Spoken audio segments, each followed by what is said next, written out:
শীতে তার ঠোঁটগুলো থরথর করে কাঁপছে। তার সেই কাঁপা ঠোঁটে ঠোঁট মিলিয়ে দিলাম। পরম আবেশে চোখ বন্ধ করে ফেললে সে।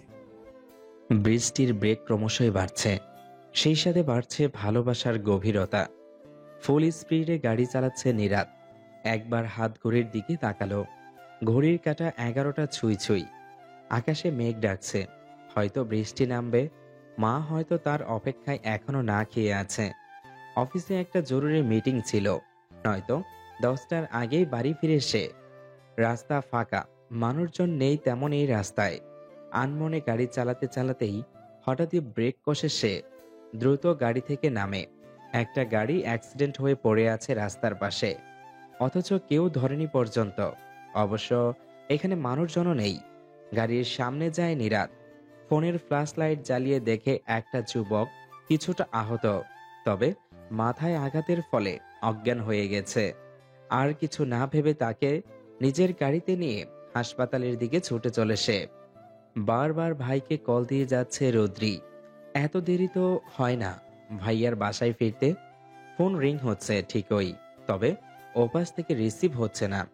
ভাইয়ার চিন্তায় ভাবির অবস্থা প্রায় কাঁদো কাঁদো। তুমি এত চিন্তা করো না তো ভাবি, হয়তো ভাইয়ার ফোনটা চুরি হয়ে গিয়েছে অথবা কোথাও হারিয়ে ফেলেছে, সেজন্যই ধরতে পারছে না।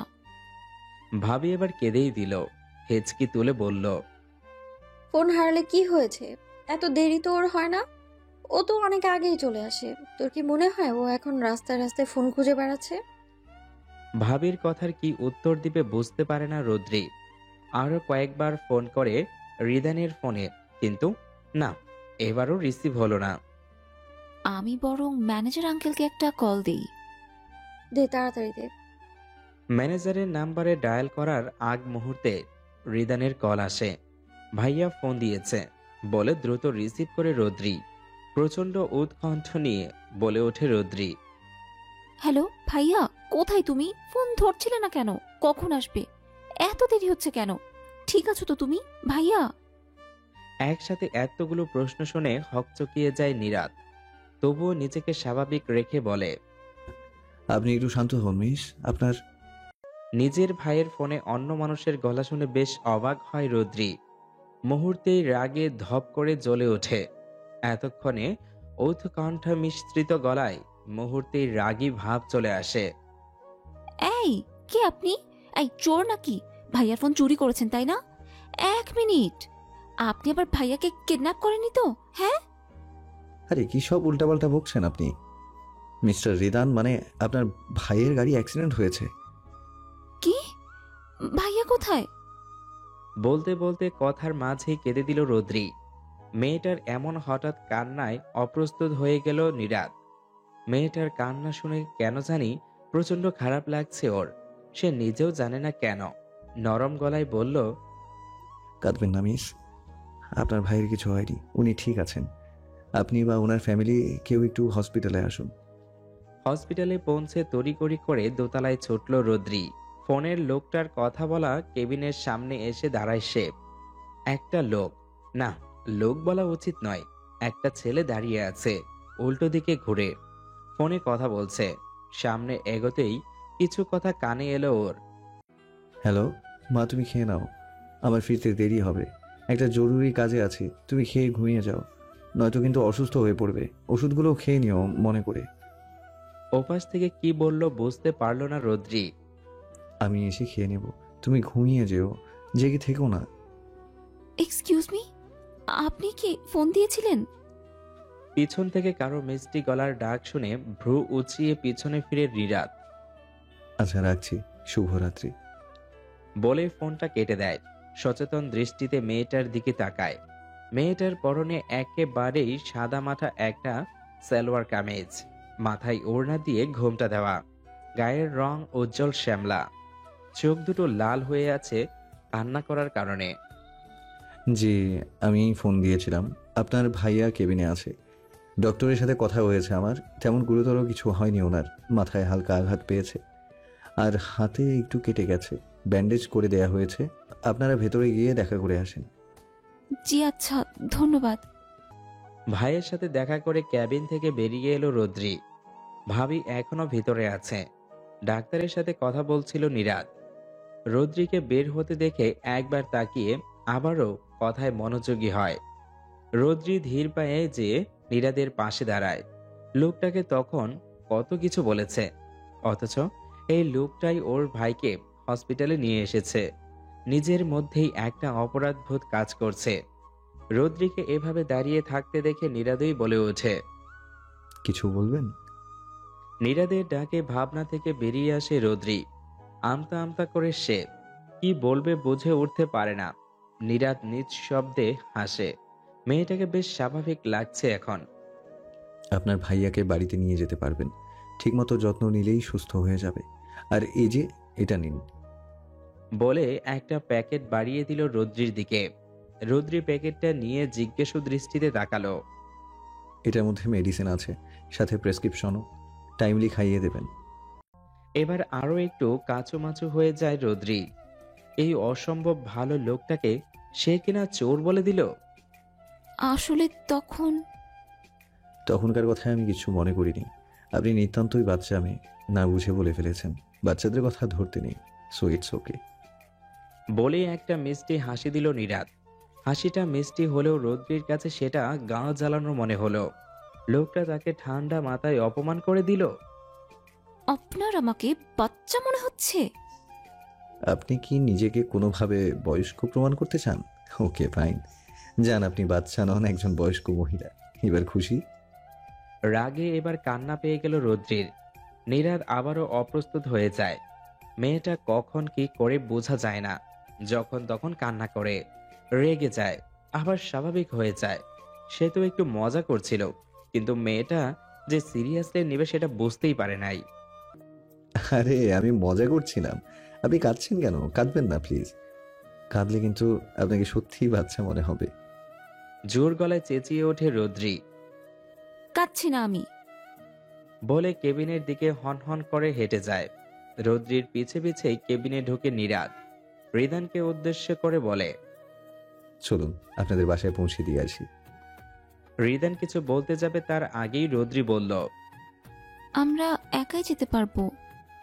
রদ্রির কথাকে সম্পূর্ণ অপেক্ষা করে নীরাদ বলল। এত রাতে সিএনজি পাবেন না ভাইয়া। তোরা গাড়িতে আসিস নি? না, আঙ্কেল তো ছুটিতে। ও নিশাদ, তুমি তাহলে এই পৌঁছে দিয়ে আসো, আমাদের বাসা কাছেই। জি ভাইয়া, অবশ্যই, আপনারা আসুন। রদ্রির বাসার সামনে থামল নীরাদের গাড়ি। ভাবি আর ভাইয়া ওনাকে ধন্যবাদ জানিয়ে ভেতরে চলে গেল। রদ্রি গাড়ি থেকে ব্যাগটা নিয়ে ভেতরে ঢুকতে যাবে, তখনই নীরাদ বলল। মিস রৌদ্রি, জি। আপনার ভাইয়ার ফোন আর ওয়ালেট ওনার পকেটে পেয়েছিলাম, আর তখন এর জন্য সরি। আমি আপনাকে কাঁদাতে চাইনি। আপনি খুবই মিষ্টি একটা মেয়ে। ভাইয়ার খেয়াল রাখবেন। আল্লাহ হাফেজ। বলে একটা মুচকে হাসি দিল নীরাদ। চেহারার সারা দিনের ক্লান্তি ফুটে উঠেছে। কিছুক্ষণ আগে যতটা অসহ্যকর লাগছিল লোকটাকে, এখন ঠিক ততটাই ভালো লাগছে। কি চমৎকার আমায়িক হাসি। অনেক কিছুই বলতে ইচ্ছা করছিল, তবে কিছুই বলতে পারল না। আল্লাহ হাফিজ। নীরাদ গাড়িতে বসে গাড়ি স্টার্ট দিল।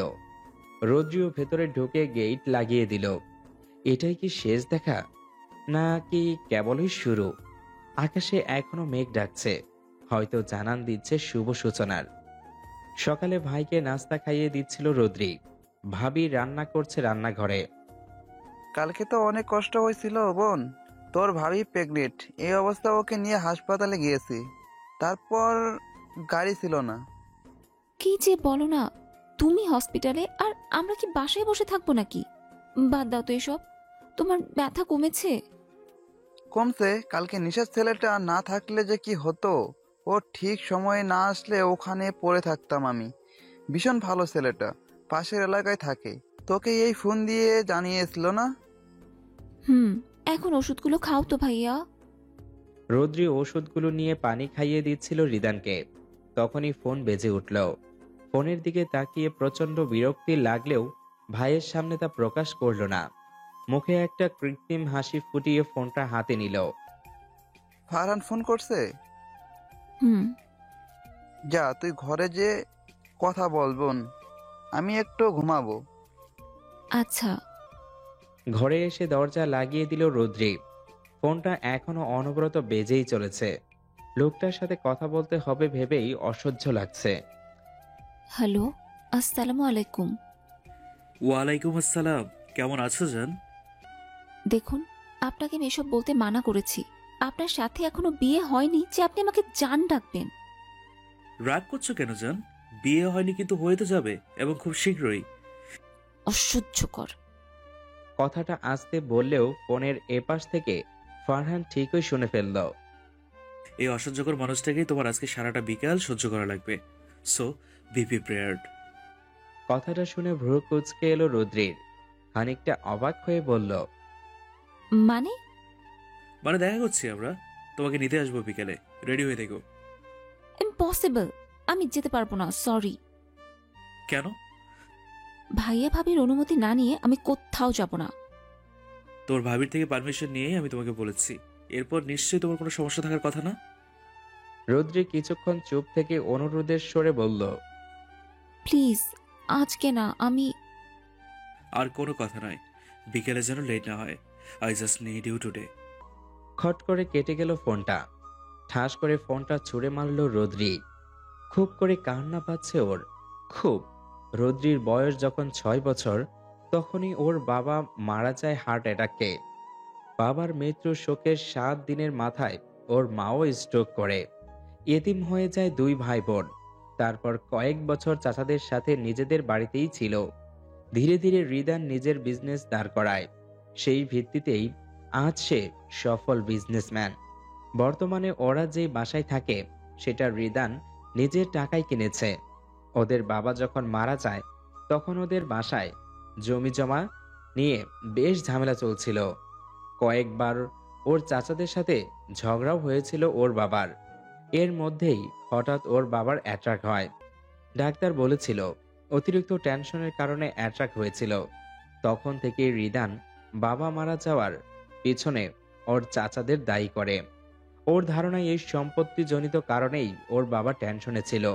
বিয়ে করার পর রিদান আর ওই বাসায় থাকেনি। বউ আর বোনকে নিয়ে নিজের বাসায় চলে আসে। ছোট থেকে এই ভাই রদ্রিকে আগলে রেখেছে। আর ভাবি তো যেন ওর মা, নিজের সন্তানের মতোই আদর করে। ভাই ভাবির উপর কখনোই কোনো কথা বলে না রদ্রি, কখনো বলতে পারবেও না, আর বলতে চায়ও না সে। ফারহান ভাইয়ার বন্ধুর ছোট ভাই, ভাইয়ার পছন্দের ছেলে। রিদান যখন তার মতামত জানতে চেয়েছিল তখন না বলতে পারেনি রদ্রি। তার সাথে বাগদান হয়ে গেছে রদ্রির, হয়তো বিয়েটাও হয়ে যাবে খুব তাড়াতাড়ি। এমন না যে রদ্রি কাউকে ভালোবাসে, ফারহানকে বিয়ে করতে তার কোনো সমস্যাও ছিল না। কিন্তু লোকটা সবার সামনে যতটা ভালো দেখায় সে ততটা ভালো না। সুযোগ পেলেই রদ্রির সাথে অসভ্যতামি করে সে। তার কথাবার্তাও বিশেষ সুবিধার লাগে না রদ্রির কাছে। সন্ধ্যা 6:30 বাজে। গাড়ি নিয়ে বেরিয়েছিল নীরাত। কোনো উদ্দেশ্য নেই, এমনি ঘুরতে গিয়েছিল। কালকে রাতের পর থেকে ভালো লাগছে না তার। রাতে ঘুমও হয়নি ঠিক মতো। মনের মধ্যে বারবার একটা অদ্ভুত ইচ্ছা জাগছে। কারণটা তার জানা নেই, তবে তার খুব মিস রদ্রিকে দেখতে ইচ্ছে হচ্ছে। রদ্রির বাসার কাছেই একটা জায়গায় গাড়ি থামিয়ে অযথায় দাঁড়িয়ে আছে সে। হঠাৎই একটা গাড়ি থামলো ওদের বাসার সামনে। রদ্রিকে বের হতে দেখে মুখে হাসির রেখা ফুটে উঠল নীরাদের। দ্রুত পায়ে এগিয়ে গেল সে। মিস রৌদ্রি, কেমন আছেন? পাশ থেকে কারো ডাকে চমকে উঠল রদ্রি। চোখ ঘুরিয়ে নীরাদকে দেখে বেশ অবাক হলো। জি ভালো। আপনি এখানে? এসেছিলাম একটা কাজে, আপনার সাথে দেখা হয়ে গেল। বেশ উৎফুল্ল শোনায় ওর গলা। রদ্রি কিছু বলবে তার আগেই ফারহান পাশে এসে দাঁড়ায়। হাত ধরে রদ্রির। রদ্রি ছাড়াতে চায় কিন্তু পারে না। শক্ত করে ধরে আছে ফারহান। বিস্ময়টা চোখ এড়ায় না নীরাদের। কে উনি? উনি কালকে ভাইয়াকে নিয়ে হসপিটালে গিয়েছিল। ফারহানের দিকে হাত বাড়িয়ে দেয় নীরাদ। হাসি মুখে বলে, আমি নিরাদ আহমেদ। ফারহানও হাত মেলায়। আমি Farhan Chowdhury. Nice to meet you. রদ্রিকে জিজ্ঞেস করে, কে হয় উনি আপনার কাজিন?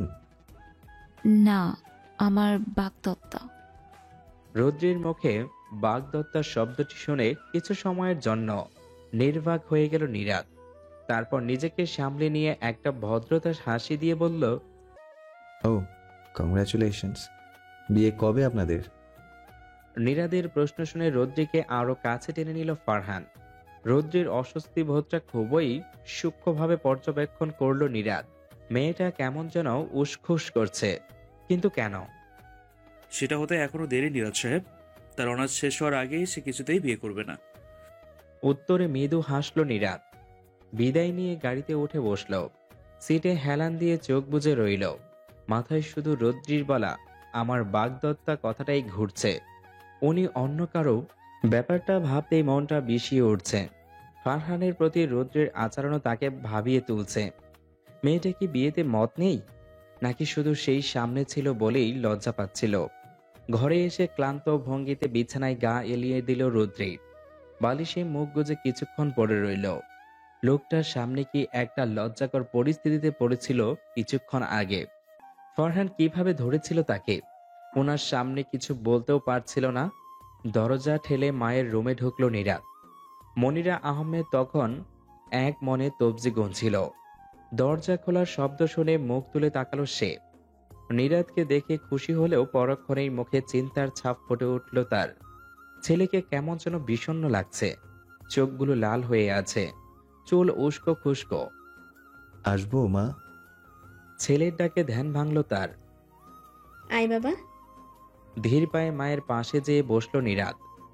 মনিরা মাথায় হাত বোলাতে বোলাতে বলল, কি হয়েছে বাবা, তো কেমন দেখাচ্ছে কেন? নীরাদ কিছু বলল না। মায়ের কোলে মাথা দিয়ে শুয়ে পড়ল সে। মনিরা বেগমের কপালে চিন্তার ভাঁজটা আরো একটু কুঁচকে এলো। তার ছেলের যে মন খারাপ এটা সে বেশ ভালোই বুঝতে পারল। আদুরে গলায় বললেন, কি হয়েছে বাবা, বল আমাকে। শরীর খারাপ? হুম, আমি ঠিক আছি মা। কিছুক্ষণ চুপ থেকে আবার বলল, আচ্ছা মা, তুমি তো বাবাকে এখনো ভালোবাসো, তাই না? ছেলের মুখে হঠাৎ এই প্রশ্ন শুনে যার পরনেই অবাক হলেন মনিরা। ছেলের সাথে সে অনেকটাই সহজ। নীরাদের যখন 10 বছর বয়স তখনই ওর বাবা মারা যায়। স্বাভাবিক মৃত্যুই হয় ওর বাবার। এরপর আজ 19 বছর হতে চলল ছেলেকে একাই মানুষ করেছেন তিনি। বাসার লোকেরা অবশ্য বলেছিল বিয়ে করতে, কিন্তু প্রথমত ছেলের কথা ভেবে এবং দ্বিতীয়ত তিনি নিজের স্বামীর জায়গা কাউকে দিতে পারবেন না, এই জন্য বিয়ে করেননি মনিরা আহমেদ। স্বামীকে প্রচণ্ড ভালোবাসছেন উনি। হয়তো আজ মানুষটা নেই, তবে ভালোবাসাটা এতটুকু কমেনি। স্বামীর কথা মনে পড়াতে চোখ দুটো ভিজে এলো তার। এক হাতে পানি মুছে স্নিগ্ধ গলায় বললেন, তোর বাবা মানুষটা এমনই, উনাকে ভালো না বেশে থাকা যায় না রে। বড্ড ভালো ছিলেন উনি, আল্লাহর অনেক প্রিয়। নয়তো কি আর আল্লাহ এত তাড়াতাড়ি নিয়ে যান? কিন্তু বাবা তো নেই। ছেলের কথায় মৃদু হাসলেন উনি। তো কি হয়েছে, উনি নেই বলে কি আমি ভালোবাসতে পারবো না? শোন বাবা, ভালোবাসাটা একান্ত নিজস্ব অনুভূতি। কাউকে ভালোবাসলে যে সেটা প্রকাশ করতে হবে বা সবাইকে দেখাতে হবে যে আমি তাকে ভালোবাসি, এমনটা নয়। মুখে না বললেও ভালোবাসা যায়, কাজকর্মেও ভালোবাসা প্রকাশ করা যায়। ভালোবাসাটা তো আর চাপিয়ে দেওয়া যায় না, জোর করে আদায় করাও যায় না। এটা আদায় করার মতন বস্তু না। তুই কাউকে ভালোবাসলে বাসবি, সে বাসুক আর নাই বাসুক। এখন বলতো এসব কথা কেন বলছিস? মায়ের কথা এতক্ষণ মনোযোগ দিয়ে শুনছিলেন নীরাদ। বিষণ্ণ ভরা চেহারাটায় হালকা হাসির রেখা ফুটে উঠেছে। মায়ের কথাগুলো যেন বড্ড প্রয়োজন ছিল এই সময়। না, এমনি। আচ্ছা তুমি থাকো, আমি শাওয়ার নিয়ে আসি, তারপর একসাথে খেয়ে নেব। আচ্ছা যা। ছেলের এড়িয়ে যাওয়াটা বুঝতে পারলেন উনি, তাই আরো বেশি কিছু বললেন না। তবে নীরাদ কথাবার্তার ব্যাপারটায় আঁচ করতে পেরেছেন উনি, এই জন্যই ওর কথাগুলো বললেন। তিনি চায় না তার ছেলে কোনো ভুল সিদ্ধান্ত নিক। বিকেলে হাঁটতে বেরিয়েছে মনিরা বেগম। বাড়ির পাশের একটা পার্কেই ঘুরে ঘুরে দেখছেন উনি। রোজ না হলেও প্রায়ই বিকেলে হাঁটেন উনি। বাড়ির পাশেই এমন একটা পার্ক থাকায় বেশি দূরে যায় না, এখানেই ঘোরাঘুরি করেন। এই দিকটায় গাছপালা বেশি, তাই মানুষ নেই তেমন। হঠাৎই হাঁটুতে প্রচণ্ড টান অনুভব করলেন উনি। এক হাতে হাঁটু চেপে উপু হয়ে গেলেন। চোখ মুখ ব্যথায় কুঁচকে এলো তার। ঘাসের উপরই বসে পড়বেন তার আগেই পাশ থেকে কেউ এসে ধরল ওনাকে। অস্থির কণ্ঠে বলল, কি হয়েছে আন্টি? আমাকে ধরুন, নয়তো পড়ে যাবেন। পাশে থাকা মেয়েটার হাতটা শক্ত করে ধরলেন মনিরা। মেয়েটা তাকে ধরে ধরে পাশের একটা ব্রেঞ্চে বসালো। আপনার কি হাঁটুতে ব্যথা হচ্ছে আন্টি? হ্যাঁ রে মা, এতদিন ছিল না, আজ হঠাৎ কেন হলো বুঝতে পারছি না। আপনি কার সাথে এসেছেন? আমি তাকে ডেকে নিয়ে আসি, বলুন। আমি একাই এসেছি মা, পাশে আমার বাসা। ও, তাহলে আপনার ব্যথা একটু কমলে বাসায় দিয়ে আসি। মেয়েটার ব্যবহারে রীতিমতো মুগ্ধ মনিরা। চেহারার দিকে তাকিয়ে দেখলো বেশ মিষ্টি দেখতে মেয়েটা। নাম কি মা তোমার? জি, আমার নাম রৌদ্রি, এমিলা জাহান রৌদ্রি। বাহ, বেশ মিষ্টি নাম। নামের সাথে তুমি নিজে বেশ মিষ্টি। জবাবে মৃদু হাসল রুদ্রে।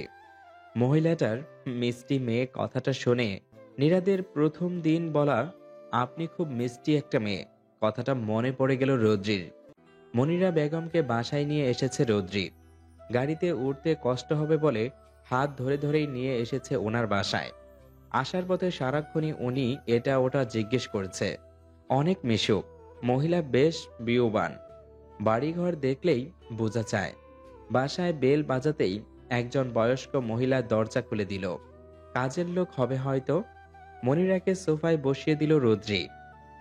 আন্টি, আমি তাহলে আসি। সে কি মা, কিছু খেয়ে যাও। আমার জন্য কতটা কষ্ট হলো তোমার। না না, কষ্ট কেন হবে? আজকে আমি আর কিছু খাবো না। সন্ধে হয়ে যাচ্ছে, বাসায় ফিরতে হবে। আল্লাহ হাফেজ। আচ্ছা, সাবধানে যেও। আল্লাহ হাফিজ। বাসায় এসে ঢুকতেই সোফায় বসা মানুষটাকে দেখে বেশ ভালোই অবাক হয়ে গেল রৌদ্রি। সোফায় বসে আছে নীরাদ। বেশ হাস্যোজ্জ্বল ভাবে কথা বলছে তার ভাইয়ের সাথে। উনি এখানে কি করছেন? প্রশ্নটা মাথায় আসলে মুখে বলার আগেই ভাবি পাশ থেকে বলল, তোর ভাইয়াই আসতে বলেছে বুঝলি, ডিনারটা আমাদের সাথেই করতে বলেছে। সেই দিন এত সাহায্য করলো, কিছু না করলে ব্যাপারটা খারাপ দেখায় না? ভালো করেছো। তোর ফিরতে এত দেরি হলো যে? পরে বলবো নে ভাবি, এখন একটু ফ্রেশ হয়ে আসি। আচ্ছা যা। ভাইয়ের সাথে দেখা করে নীরাদকে সালাম দিয়ে নিজের রুমে চলে গেল রৌদ্রি। অন্ধকার রুমে আধশোয়া হয়ে বসে আছে ফারহান, হাতে জ্বলন্ত সিগারেট, পাশেই বিয়ারের কাচের বোতল।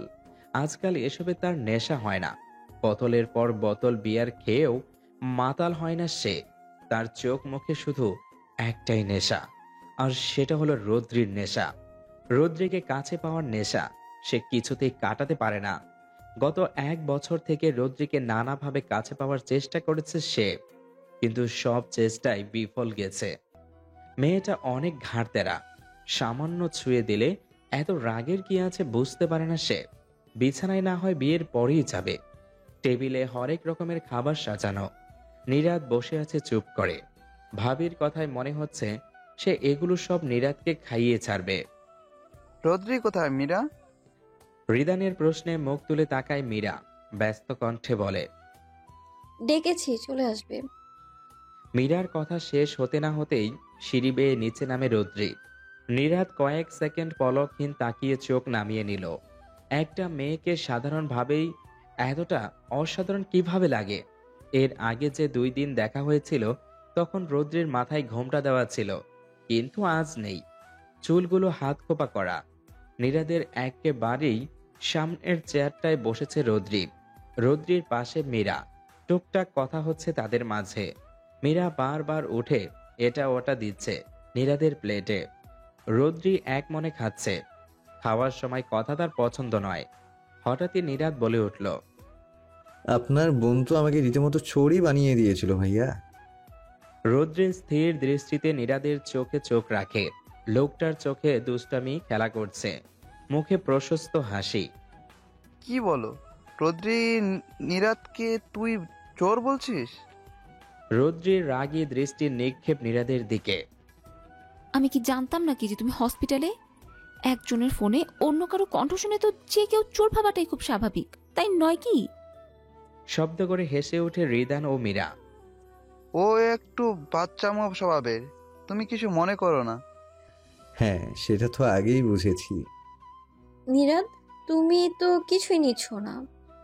বলে মীরা আবারও উঠতে গেলে রৌদ্রি থামিয়ে দেয়। তুমি এতবার উঠো না তো ভাবি, আমিই দিচ্ছি। বলে তরকারির বাটি হাতে নেয়, দিয়ে যাচ্ছে। নীরাদ থামানোর জন্য বেখেয়ালিভাবে রৌদ্রির হাত ধরে শক্ত করে। রৌদ্রি থেমে যায়, চমকিয়ে নীরাদের দিকে তাকায়। নীরাদ দ্রুত ছেড়ে দেয়। অপ্রস্তুত হয়ে পড়ে দুজনেই। তবে রিদান আর মীরার সামনে কিছু বলে না। খাওয়া শেষে সব গুছিয়ে রাখে রৌদ্রি। নীরাদের দিকে পানি এগিয়ে দেয়। গ্লাস নেওয়ার সময় নীরাদের চোখে স্পষ্ট জলজল করে ওঠে রৌদ্রির অমায়িক আঙ্গুলে পরানো সাদা পাথরের আংটি।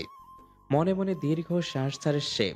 রিদানের থেকে কথার ছলে জানতে পেরেছে মাত্র 1.5 মাস আগেই ওর বাগদান হয়েছে। ইস, কেন যে আর কিছুদিন আগে তার সাথে রৌদ্রির দেখা হলো না। হলে হয়তো তার সাথে এই হৃদয়ের অসহ্য দহন যন্ত্রণার সাক্ষাৎ হতো না। দুপুরে ভার্সিটির পর বিকেল পর্যন্ত কোচিং করে তারপর বাড়ি ফিরে রৌদ্রি। আজকে কোচিং করে বের হতেই দেখে ফারহান গেটের সামনে গাড়ি নিয়ে দাঁড়িয়ে আছে। রৌদ্রি এগিয়ে যেতেই হাত টেনে গাড়িতে বসায়। রৌদ্রি তাড়াহুড়া করে বলে ওঠে, আমি আপনার সাথে যাব না, বাড়ি যাব প্লিজ। ফারহান সবেমাত্র সিট বেল্ট বাজছিল। রৌদ্রির কথায় ওর দিকে ফিরে তাকায় সে। রৌদ্রির চোখে চোখ রাখে সে। চোখ নামিয়ে মাথা নিচু করে রৌদ্রি এক হাত দিয়ে নিজের সিট বেল্টটা মোচড়াতে থাকে সে। সে জানে ফারহান তার ভাই ভাবির অনুমতি নিয়েই তাকে নিতে এসেছে, তাই এই অযৌক্তিক যুক্তি দেখিয়ে লাভ নেই। নতুন কোনো বাহানা খোঁজার জন্য মস্তিষ্কের মধ্যে কয়েকবার চিরুনি অভিযান চালায় সে। গাড়ি স্টার্টের শব্দে হুঁশ ফিরে তার। করুণ চোখে ফারহানের দিকে তাকাতেই ভরাট গলায় বলে ওঠে ফারহান, সিট বেল্টটা মোচড়ানোর জন্য নয়, ওটা বাদও যান, নয়তো বাড়ি খেয়ে বাহানা খোঁজার সেই মাথাটাই থাকবে না। একটা শয়তানি হাসি দিয়ে ড্রাইভিংয়ে মন দিল সে। বাধ্য হয়ে সিট বেল্ট বেঁধে সিটে মাথায় এলিয়ে দিল রৌদ্রি। খুব ক্লান্ত লাগছে তার, ঘুম পাচ্ছে অনেক। আর চোখে একবার রৌদ্রির দিকে তাকালো ফারহান। এই মেয়েটাকে দেখলে ওর কামনা জাগছে ঠিকই, তবে কোথায় যেন কিছু একটা বাধা দেয়। অনেক মেয়ের সাথে সম্পর্ক ছিল ওর, তবে ওই প্রথম মেয়ে যার সাথে জোর করে তেমন কিছুই করতে পারে না সে। মায়া লাগে খুব। নিজের বাসার রোডে যেও গাড়ি ঘুরিয়ে ফেলল ফারহান। রৌদ্রির বাসার সামনে এসে গাড়ি থামায়। রৌদ্রির কাছে যেয়ে হালকা করে ডাকে। রৌদ্রি একটু নড়ে আবার ঘুমিয়ে যায়। ফারহান এক দৃষ্টিতে কিছুক্ষণ রৌদ্রের গলার তিলটার দিকে তাকিয়ে থাকে। হালকা করে ঠোঁট ছুঁয়ে দেয়। ঘুমের মধ্যে কেঁপে ওঠে রৌদ্রি। ফারহান নিঃশব্দে হেসে গাড়ি থেকে বেরিয়ে যায়। রৌদ্রিকে কোলে তুলে নিয়ে বাড়িতে ঢোকে। রিদান আর মীরার প্রশ্ন এড়িয়ে রৌদ্রির রুমে যেয়ে বিছানায় শুইয়ে দেয় আলতো করে। নরম বিছানা পেয়ে গুটিসুটি হয়ে শুয়ে পড়ে রৌদ্রি। ফারহান নিচে নামতেই মীরা প্রশ্ন করে, তুমি না বললে তোমার বাসায় নিয়ে যাবে, নিয়ে এলে যে? গাড়িতেই ঘুমিয়ে গেছে ভাবি, ক্লান্ত লাগছিল দেখে। আজকে রেস্ট নিক, অন্যদিন নিয়ে যাব না। বিদায় জানিয়ে বাসা থেকে বের হয়ে আসে ফারহান।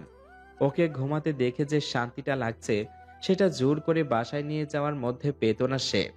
মেসেজের টুংটাং শব্দে ল্যাপটপ থেকে দৃষ্টি না সরিয়েই ফোনটা হাতে নেয় নীরাদ। মেসেজে ঢুকে কপাল কুঁচকে যায় তার। বেশ কিছু ছবি পাঠিয়েছে ইমন। ডাটা কানেকশন স্লো, তাই দেখা যাচ্ছে না ছবিগুলো। এর মধ্যেই আরিফের কল আসে। রিসিভ করে সে। হ্যাঁ আরিফ, বলো। স্যার, রত্নী ম্যাডাম আর ওনার প্রিন্সের কিছু ছবি পাঠিয়েছি আপনাকে, দেখেছেন? না, দেখিনি এখনো। রৌদ্রি ঠিক আছে? জি স্যার। আচ্ছা ঠিক আছে, তোমার পেমেন্ট পৌঁছে যাবে। আচ্ছা স্যার। খুশি মনে ফোন রেখে দিল আরিফ। ছবি নিয়ে বেশি মাথা ঘামালো না নীরাদ। রৌদ্রি ঠিক আছে, এটাই যথেষ্ট তার জন্য। ফারহান ছেলেটার উপর ভরসা নেই তার। ফোনটা পাশে রেখে আবারও কাজে মন দিল সে। সন্ধ্যার দিকে ঘুম ভাঙে রৌদ্রির। নিজেকে নিজের বিছানায় আবিষ্কার করে বেশ অবাক হয় সে। সে তো ফারহানের সাথে ছিল, তাহলে এখানে কিভাবে এলো? দরজায় নক করার শব্দ হয়। রোদ্রি, উঠেছিস? হ্যাঁ, আসো ভাবি। রুমে ঢুকে লাইট জ্বালায় মীরা। ভাবি, আমি না ওনার সাথে ছিলাম, এখানে কি করে এলাম? রৌদ্রির কথায় ওর পাশে বসে মীরা মাথায় হাত বুলিয়ে তখনকার কথা বলে। রৌদ্রি অবাকের শেষ পর্যায়ে পৌঁছে যায়। তার ছোট্ট মাথায় একটা প্রশ্নই ঘুরে, অসভ্য লোকটা এত ভালো হলো কেমনে? ফারহান তোর অনেক খেয়াল করে রোদ্রি, দেখবি তুই ওর সাথে অনেক সুখী হবি। তোর ভাই তোর জন্য সঠিক মানুষটাই বেছে নিয়েছে। মীরার কথার জবাবে কিছু বলে না রৌদ্রি। ভাবে এই মানুষ দুটাকে সে কিভাবে মানা করত বিয়ের জন্য। রাতের বেলা ফোন নিয়ে বসে নিরাত রৌদ্রির ছবিগুলো বের করে অলস ভঙ্গিতে প্রেয়সীকে দেখার প্রবল ইচ্ছা ফুটে উঠেছে তার। সামনে থেকে না হোক ছবিতে তৃষ্ণা মিটিয়ে নিবে সে, তবে হয় তার উল্টো, মুখে হাসির বদলে মুহূর্তেই চোয়াল শক্ত হয়ে আসে তার। মাথাটা ভারী ভারী লাগে। ফোনটা পাশে রেখে চোখ বন্ধ করে সে রাগ কমানোর চেষ্টা করে। চোখের সামনে রৌদ্রিকে চুমু খাওয়ার দৃশ্য ভেসে ওঠে। কেমন এলোমেলো লাগে তার, কিন্তু এটা তো স্বাভাবিক। তবে সে কেন মেনে নিতে পারছে না? রৌদ্রির মত থাকলে এটা তো হওয়ারই ছিল। সে তো জানে রৌদ্রি তার না, তবে কেন এত যন্ত্রণা? কেন নিজেকে কেন গুছিয়ে বোঝাতে পারছে না সে? কয়েকদিনে এতটা এলোমেলো কেন হয়ে গেছে সে? হাজারটা কেন থাকলেও উত্তর একটাও নেই। নিজের জীবনের প্রিয় তাকে অন্য কারো প্রিয় হতে দেওয়ার ব্যথাটা বুঝি এতটাই তীব্র। চারিদিকে স্নিগ্ধ পরিবেশ, পশ্চিম আকাশে হেলে পড়ছে সূর্য। পড়ন্ত বিকেল বেলা, পার্কের এক কোণে দাঁড়িয়ে আছে নিরাত। পরনে তার সাদা রঙের টি শার্ট, সাথে কালো ট্রাউজার। এক হাত পকেটে ঢুকিয়ে আরেক হাতে ফোনে স্ক্রল করছে সে। মাঝে মধ্যে চোখ উঠিয়ে মার দিকে নজর রাখছে। একটু দূরেই মনিরা আহমেদ অলস ভঙ্গিতে হাঁটাহাঁটি করছেন। নিরাতকে এক প্রকার জোর করে নিয়ে এসেছেন তিনি। তার অবচেতন মন বারবার রৌদ্রিকে খুঁজছে। সেদিনের পর মেয়েটাকে আর দেখেনি পার্কে। একা একা হাঁটতে ভালো লাগে না। আর নিরাত আজকে দুপুরেই বাড়ি ফিরেছে অফিস থেকে, তাই তাকে সঙ্গে করে নিয়ে এসেছে সে। হঠাৎই সামনে তাকিয়ে একটা দৃশ্য চোখে পড়তেই তার মুখে হাসি ফুটে উঠল। দ্রুত পায়ে এগিয়ে গেল সেদিকে। কাঁধে কারো স্পর্শ পেয়ে চমকিয়ে পিছনে ফিরল রৌদ্রি। রাস্তার কিছু বাচ্চাদের ঝালমুড়ি কিনে দিচ্ছিল ও। ভার্সিটির পর আজ আর বাসায় যায়নি ও, সোজা এখানে চলে এসেছে। পিছনে তাকিয়ে মনিরাকে দেখে হাসি মুখে সালাম দিল সে। কেমন আছেন আন্টি? আপনার ব্যথা কমেছে? রৌদ্রির ব্যবহারে আজও মুগ্ধ মনিরা আহমেদ। মেয়েটার মধ্যে বিরক্তি নামক শব্দটার অস্তিত্বও নেই। আমি ভালো আছি মা, তুমি কেমন আছো? আলহামদুলিল্লাহ ভালো আছি। আপনি আজকেও একা এসেছেন আন্টি? আবার ব্যথা হলে? আজ আর একা আসিনি মা, আমার ছেলেও এসেছে। ও আচ্ছা। এরই মধ্যে ঝালমুড়িওয়ালা টাকা চেয়ে ব্যাগ থেকে টাকা বের করে দিল রৌদ্রি। বা, তুমি তো বেশ ভালো মা, কজনই বা ওদের সাথে এমন ব্যবহার করে। জবাবে মুচকি হাসল রৌদ্রি, কিছু বলল না।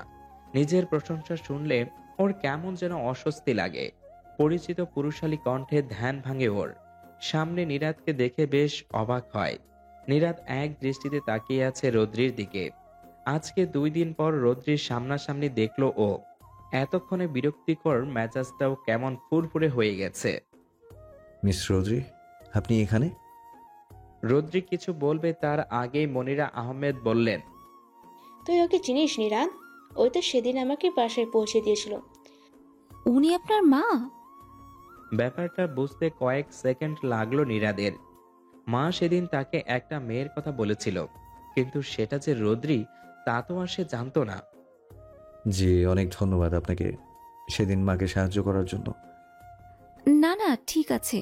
আমার জায়গায় অন্য কেউ হলেও এমনটাই করতো। তোমরা কিভাবে একে অপরকে চিনো সেটা না হয় পরে জানবো। রৌদ্রিমা, তুমি কিন্তু আজকে আমার সাথে বাসায় যাবে। সেদিন কিছু না খেয়েই চলে এসেছিলে। মনিরার কথা শুনে চিন্তায় পড়ে গেল রৌদ্রি। আজকে গাড়ি না নিয়ে বেরিয়েছে সে। এখন ওনাদের বাসায় গেলে দেরি হয়ে যাবে। আর সন্ধ্যা হয়ে গেলে একা একা বাড়ি ফেরার সাহসও ওর মধ্যে নেই। আবার সামনে দাঁড়ানো মনিরাকেও না করতে পারছে না। না পেরে কিছুটা কাচুমাচু ভঙ্গিতে বলল, আন্টি, আমি অন্যদিন যাবনে। বাসায় ভাইয়া ভাবি জানে না তো, দেরি হলে চিন্তা করবে। এমনিতেও আজকে একাই এসেছি। রৌদ্রির কথার মাঝে নীরাদ কিছুটা হতদন্ত গলায় বলল, আপনার ভাইয়াকে আমি জানিয়ে দিব, সমস্যা নেই। আর আপনাকে বাসায়ও আমি পৌঁছে দিব। এবার আর কিছু বলতে পারে না রৌদ্রি। অগাত্যা রাজি হতে হয় তাকে। নীরাদদের বাসার সামনের বাগানে ঘুরে ঘুরে দেখছে রৌদ্রি।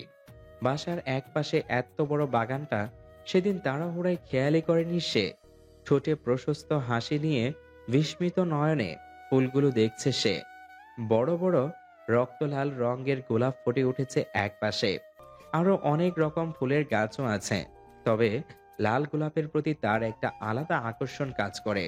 সে নিজেও একটা গাছ লাগিয়েছিল, তবে পরিচর্যার অভাবে কোনো ফুলই ফোটেনি। এগুলো কে দেখাশোনা করে মিস্টার নীরাদ? এতক্ষণ রৌদ্রির দিকে পলকহীনভাবে তাকিয়েছিল নীরাদ। তার ঠোঁটের প্রশস্ত হাসিটায় গভীরভাবে মচল দিচ্ছিল সে। রৌদ্রি আশেপাশে থাকলে অন্যদিকে তাকানোর ইচ্ছা বা ধ্যান কোনোটাই থাকে না নীরাদের। মালি চাচা আছে বাগানের দেখাশোনার জন্য, আর ছুটির দিনে সময় পেলে আমিও একটু আগাছা কেটে দিই। জবাবে ওহ বলে আনমনেই একটা গোলাপ ধরতে গেলে আঙ্গুলের ডগায় কাঁটা বিঁধে যায় রৌদ্রির। আহ বলে মৃদু আর্তনাদ করে ওঠে সে। তড়িগড়ি করে এসে রৌদ্রির হাত চেপে ধরে নীরাদ অস্থির কণ্ঠে বলে, মিস রৌদ্রি, কি করলেন? এটা ধরলেন কেন? জানেন না গোলাপে কাঁটা থাকে? বলে খুব শান্তপর্ণে কাঁটাটা বের করে ফেলে। সাথে সাথেই রক্ত বেরিয়ে আসে। ভয়ে চোখ বন্ধ করে ফেলে রৌদ্রি। ছোট থেকেই রক্ত দেখতে পারে না সে। রৌদ্রির রক্ত দেখে বিচলিত হয়ে ওঠে নীরাদের মন। নিজেকে বারবার কথা শোনায়। ও একটু খেয়াল রাখলেই ব্যথাটা পেত না রৌদ্রি। সোফায় চুপ করে বসে আছে রৌদ্রি। খুবই যত্ন করে তার হাতে স্যাভলন লাগিয়ে দিচ্ছে নীরাদ। নীরাদের চেহারা দেখে ব্যথার মধ্যেও হাসি পাচ্ছে তার। মনে হচ্ছে হাত তার হাতে নয়, নীরাদের হাতেই কাটা ফুটেছে। আর ব্যথাটাও তারই হচ্ছে। একবার স্যাভলন লাগাচ্ছে, আর একবার মুখ দিয়ে ফু দিচ্ছে নীরাদ। রৌদ্রিকে হাসতে দেখে শাসনের স্বরে বলল, আপনি হাসছেন? কতটা রক্ত বের হলো দেখেছেন? বলে পাশে থাকা তোলাটা উঁচু করে দেখালো। আঙুলে কাটলে রক্ত একটু বেশি বের হয় মিস্টার নীরাদ। আর ব্যথা? ব্যথা পাচ্ছেন না? এরকম বাচ্চামো কাজ করলে তো ব্যথাই পাবেন। কথায় কথায় তো কান্না করে দেন, আর আজ খুব হাসি পাচ্ছে না? কথায় কথায় কান্না বলতে যে নীরাদ সেদিন হসপিটালের কথা বলেছে, ব্যাপারটা বেশ বুঝতে পেরেছে রৌদ্রি। রাগে গাল ফুলিয়ে সে বলল, ছাড়ুন তো, হাত ছাড়ুন আপনি। লাগবে না আপনার কিছু করা। আপনি একটা... আর কিছু বলার আগেই রৌদ্রির ঠোঁটে আঙ্গুল দিয়ে থামিয়ে দিল নীরাদ। শাসন ভরা গলায় বলল, একদম চুপ করে থাকেন, কোনো কথা বলবেন না। লোকটার শাসনে কেমন যেন একটা মায়া আছে। ওনার শাসন শুনে খারাপ লাগছে না রৌদ্রির, বরং একরকম ভালো লাগা কাজ করছে। সুন্দর করে ব্যান্ডেজ লাগিয়ে যখনই উঠতে যাবে নীরাদ, তখনই আকাশের মেঘ ডাকার শব্দ হয়। জানালার দিকে তাকিয়ে দেখে ঠান্ডা বাতাস বইছে, হয়তো বৃষ্টি নামবে খুব জোরে। মিস্টার নীরাদ, আমার এখন বাসায় যাওয়া উচিত। দেখুন বৃষ্টি হবে মনে হচ্ছে।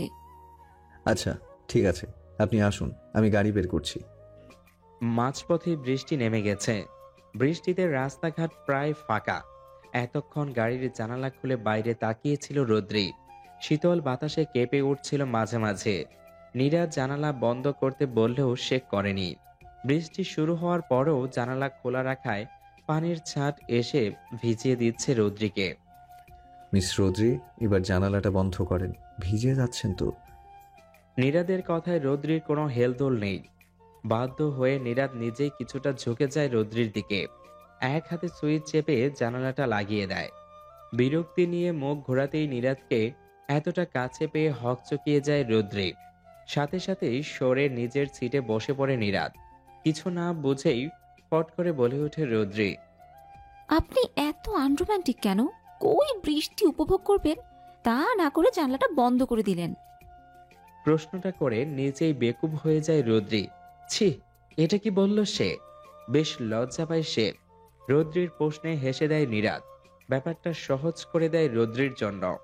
হাসতে হাসতেই রৌদ্রিকে বলে, আপনার কি এখন রোম্যান্স করতে ইচ্ছে করছে? How funny. সারাটা রাস্তা আর একটাও কথা বলেনি রদ্রি। চুপ করে বসেছিল সে।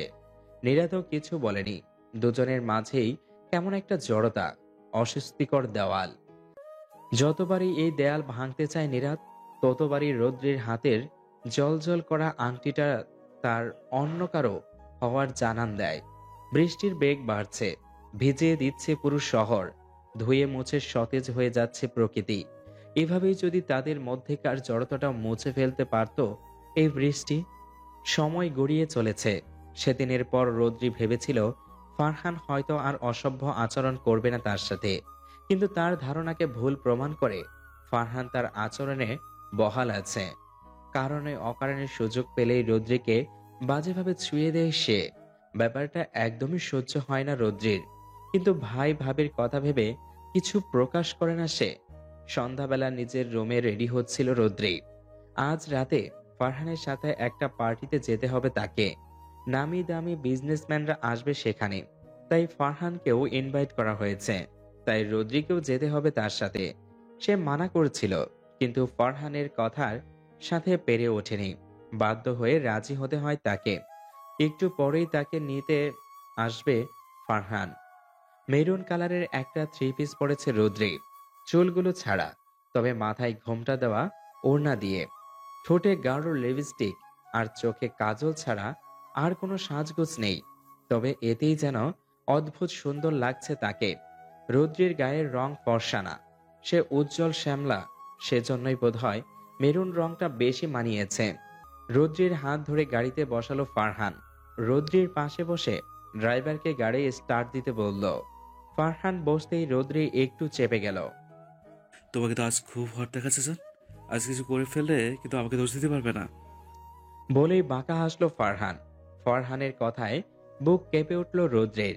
শক্ত কণ্ঠে বলল সে, এইসব কি বলছেন আন্টি? Don't be reason. রাখছো কেন? আমি তো তোমার প্রশংসা করলাম। চোখে মুখে একরাশ বিরক্তি নিয়ে জানালার বাইরে তাকিয়ে থাকলো রদ্রি। ওখানে যেয়ে কিন্তু আমার সাথে সাথে থাকবে, ঠিক আছে? হুম। এক কোনায় ফারহান, পাশে চুপ করে বসে আছে রদ্রি। তার পাশে বসেই ফারহান ড্রিঙ্কস করছে। সাথে তার আরো 2-3 জন বন্ধু আছে। আশেপাশে মেয়েগুলো ড্রেস আপ দেখে মাথায় রাগ উঠে গেছে ওর। মনে মনে ভাবছে, এদের কি বাসার কাপড় নেই? কারো কারো জামা তো হাঁটু অব্দি যায়নি। পুরো জায়গাটাই প্রায় অন্ধকার। আবছা আবছা নীল আলো। স্লো মোশনে একটা ইংরেজি গান বাজছে। ড্রিঙ্কসের গন্ধে বমি বাজছে রদ্রির। ফারহানকে ছাড়া কাউকেই চিনেন না সে আর। আশেপাশে মানুষগুলোকেও বিশেষ সুবিধার লাগছে না তার। অগাত্যা এখানে বসে থাকা ছাড়া আর কোনো উপায় নেই তার। ফারহান, শুনছেন? চাপা গলায় ডেকে ওঠে রদ্রি। ফারহান তাকাতেই ওর লাল চোখগুলো দেখে আঁচকে ওঠে রদ্রি। তবে স্বাভাবিক কণ্ঠে ফারহান বলে, হ্যাঁ বলো। আপনি ঠিক আছেন? রদ্রির প্রশ্নে ভ্রু কুচকালো ফারহান। তার কি হবে? আমার কি হবে জান? না, কিছু না। বলছিলাম যে আপনি এত খাচ্ছেন কেন এসব? কিছু হয়ে গেলে? কিচ্ছু হবে না। তুমি হঠাৎই থেমে যায় ফারহান। সামনের দিকে ইশারা করে বলে, ওটা নীরদ না? সামনে সত্যিই নীরাদকে দেখে চমকে ওঠে রদ্রি। মিস্টার নীরাদ এখানে কিভাবে আসবে? পরক্ষণে নিজের উপর বিরক্ত হয়। এটা যেহেতু বিজনেসম্যানদের পার্টি, তো এখানে নীরাদের আসাটা অস্বাভাবিক কিছু নয়। মৃদু গলায় জবাব দিল সে। জি। ততক্ষণে নীরাদ তাদের টেবিলের কাছে চলে এসেছে। রদ্রিকে দেখে অবাকের সাথে খুশিও হয় সে। ফারহান উঠে সৌজন্যর হাত বাড়িয়ে দেয়। হ্যালো নীরদ সাহেব, কেমন আছেন? জি ভালো, আপনি? এই তো ভালোই। বউর সাথে থাকলে কি আর খারাপ থাকা যায় বলেন? নীরাদ কিছু বলল না। রদ্রির দিকে তাকিয়ে একটু হাসল। রদ্রিও জোরপূর্বক হাসার চেষ্টা করল। ফারহান ড্রিঙ্কের গ্লাস এগিয়ে দেয়। বসতে বলে তাদের সাথে। নীরাদ ভদ্রতায় এড়িয়ে যায়, সে ড্রিঙ্কস করে না। ফারহান আবার বসে যায় ড্রিঙ্কস করতে। রদ্রি বারবার মানা করছে, আর খেতে না। এক পর্যায়ে হুঁশ হারিয়ে ফেলে সে। রদ্রিকে জোর করে ওপরতলায় নিয়ে যায়। এত মানুষের সামনে রদ্রি চিৎকারও করতে পারছে না। ফারহানের শক্তির সাথে কোনোভাবেই পেরে উঠছে না সে। ফারহান যেন নিজের মধ্যে নেই, তার মাথায় চলছে শুধু রদ্রিকে পাওয়ার নেশা, আর কিছু না। একটা রুমে ঢুকে দরজা আটকে দিল সে। ভয়ে হাত পা ঠান্ডা হয়ে যায় রদ্রির। তবে কি আজ খারাপ কিছু হতে চলেছে? ফারহান দরজা বন্ধ করে পিছনে ফিরে রদ্রির ভয়ার্ত চোখে চোখ পড়ে তার। শব্দ করে হেসে ওঠে সে। হাসির শব্দে ভয়টা দ্বিগুণ হয়ে যায় রদ্রির। চোখের পানি ছেড়ে দেয় সে। এক পা করে রদ্রির দিকে এগিয়ে যায় ফারহান। রদ্রিও পিছাতে থাকে। এক সময় টেবিলের কোনায় পা লেগে পড়ে যেতে নেয়। পড়ে যাওয়ার আগেই হাত ধরে কাছে টেনে নেয় ফারহান। এক হাত দিয়ে জড়িয়ে ধরে রদ্রিকে। ফারহানের এই স্পর্শে শরীর কেঁপে ওঠে রদ্রির। ভয়ে চোখ বন্ধ করে ফেলে সে। চোখের কোণ দিয়ে টপ টপ করে গড়িয়ে পড়ে পানি। কাপা গলায় বলে, ফারহান প্লিজ ছাড়ুন, এমন এমন করবেন না। কেন জান? আমাকে ভালো লাগে না? ফারহান পুরোই মাতাল। কণ্ঠ জড়িয়ে আসছে তার। কথাবার্তায় কেমন যেন জড়তা। রদ্রি বুঝতে পারছে ফারহান নিজের মধ্যে নেই। রেগে কথা বললে সে আরো অ্যাগ্রেসিভ হয়ে পড়তে পারে। তাই অনুরোধের স্বরেই বলে, ফারহান আপনি আমাকে ছাড়ুন, এসব ঠিক না। আপনি কেন বুঝতে পারছেন না? ছাড়ুন বলছি। বলে ফারহানের বাহুতে হাত দিয়ে ধাক্কা দেয় রদ্রি, কিন্তু সরাতে পারে না। এবার আর সামলাতে পারে না ফারহান। এক হাত দিয়ে রদ্রির মুখ চেপে ধরে, ওড়না সরিয়ে ফেলে দিয়ে খুব রুডলি গলায় ঠোঁট চেপে ধরে। অনবরত হাত দিয়ে ধাক্কা দেয় রদ্রি। কোনোভাবেই ছাড়াতে পারে না নিজেকে। মনে মনে বারবার আল্লাহকে ডাকে। ওপরতলায় ওয়াশরুমে এসেছিল নীরাত। বের হতেই দেখল রদ্রিকে নিয়ে রুমে ঢুকে দরজা আটকে দিল ফারহান। কপাল কিঞ্চিত কুঁচকে এলো তার। রদ্রি সেরকম মেয়ে না যে ফারহানের সাথে রুমে রাত কাটাবে। তবে কি ফারহান জোর করছে রদ্রির সাথে? ভাবতে ভাবতে সেই রুমের দরজার সামনে যায় নীরাত। কিছুক্ষণ অপেক্ষা করে তাদের বের হওয়ার জন্য। বেশ কিছু সময় পার হয়ে গেলেও তারা বের হয় না। রুমের থেকে তেমন আওয়াজও পাচ্ছে না সে। বাধ্য হয়ে দরজায় কান লাগালো নীরাত। মৃদু কণ্ঠে চাপা কান্নার আওয়াজ শুনতে পায়। ভয় পেয়ে যায় নীরাত। রদ্রির কিছু হলো না তো? দরজা ধাক্কায় সে। ভরাট গলায় ডাকে, মিস রৌদ্রি, মিস রৌদ্রি। নীরাদের কণ্ঠ শুনে যেন প্রাণ ফিরে পায় রদ্রি। ডাকতে চায়, তবে পারে না। শক্ত করে মুখ চেপে ধরে আছে ফারহান। মুখ দিয়ে জুড়ে জুড়ে শব্দ করে ওঠে। মিস রৌদ্রি, আপনি ঠিক আছেন? এবার ফারহানের হাতে কামড় বসায় রদ্রি। নীরাদ, প্লিজ বাঁচাও আমাকে বলে চিৎকার দেয় সে। ফারহান একবার তাকিয়ে আবারও মুখ ডোবায়। তার কানে কোনো কথাই যাচ্ছে না। রদ্রির চিৎকার সরে নীরাদ দ্রুত কয়েকবার কাঁধ দিয়ে বাড়ি দেয় দরজায়। এক পর্যায়ে ছিটকিরি খুলে যায় দরজার। ভিতরে ঢুকে এই অবস্থা দেখে দৌড়ে ফারহানের কলার টেনে রদ্রির কাছ থেকেই ছাড়িয়ে নেয়।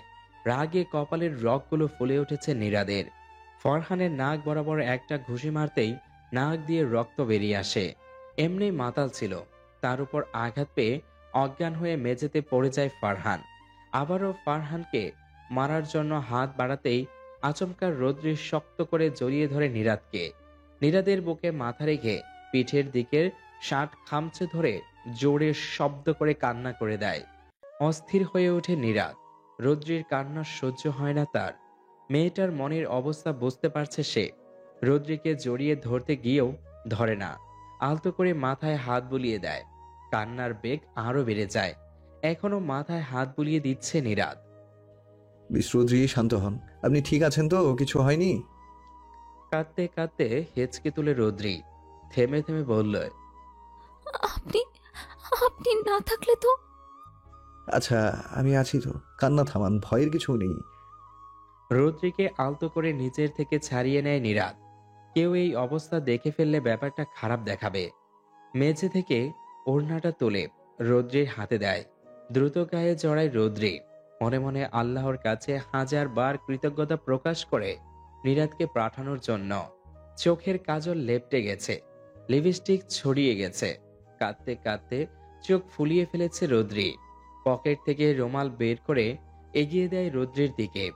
নরম গলায় বলে, মিস রৌদ্রি, মুখটা মুছে নিন। আর ওয়াশরুমে যেয়ে ফ্রেশ হয়ে আসেন। আপনাকে বাসায় দিয়ে আসবো আমি, রাত হয়ে গেছে। মাথা কাত করে সম্মতি দেয় রৌদ্রি। হাত উঠিয়ে ফারহানের দিকে ইশারা করে। ওকে নিয়ে আপনার ভাবতে হবে না, ওকে আমি দেখছি, আপনি যান। কণ্ঠে তীব্র রাগ প্রকাশ পায় নীরাদের। মাথা নিচু করে গাড়িতে বসে আছে রৌদ্রি। হাত দিয়ে চোখ মুছবে বারবার। পাশে নীরাদ ড্রাইভ করছে। তো আপনি আপনার ভাইয়া ভাবির কথা ভেবে চুপ ছিলেন? ফারহান যে দিনের পর দিন আপনার সাথে এমন আচরণ করেছে, আপনি কি মনে হয় আপনার ভাই ভাবি এগুলো জানলে খুব খুশি হতো? আপনি মারাত্মক বোকা একজন মেয়ে। ওনাদের যদি আপনি একটা বার জানাতেন তাহলে হয়তো আজ এই পরিস্থিতি তৈরি হতো না। আপনি বুঝতে পারছেন আমার কথা? কাঁদতে কাঁদতে উপর নিচে মাথা নাড়ায় রৌদ্রি। কিছুক্ষণ রৌদ্রির দিকে তাকিয়ে থাকে নীরাদ। মেয়েটা মনে হয় আজকে চোখের সব পানি শেষ করেই ক্লান্ত হবে। কান্না বন্ধ করবেন না, তাই তো? ওকে ফাইন, কান্না করেন। তারপর যখন মাথা ব্যথা করবে তখন বুঝবেন। এমনিতেও আপনি নিজের ভালোটা বুঝেন না। আসলে যারা বুঝতে চায় না তাদের বুঝিয়ে লাভ নেই।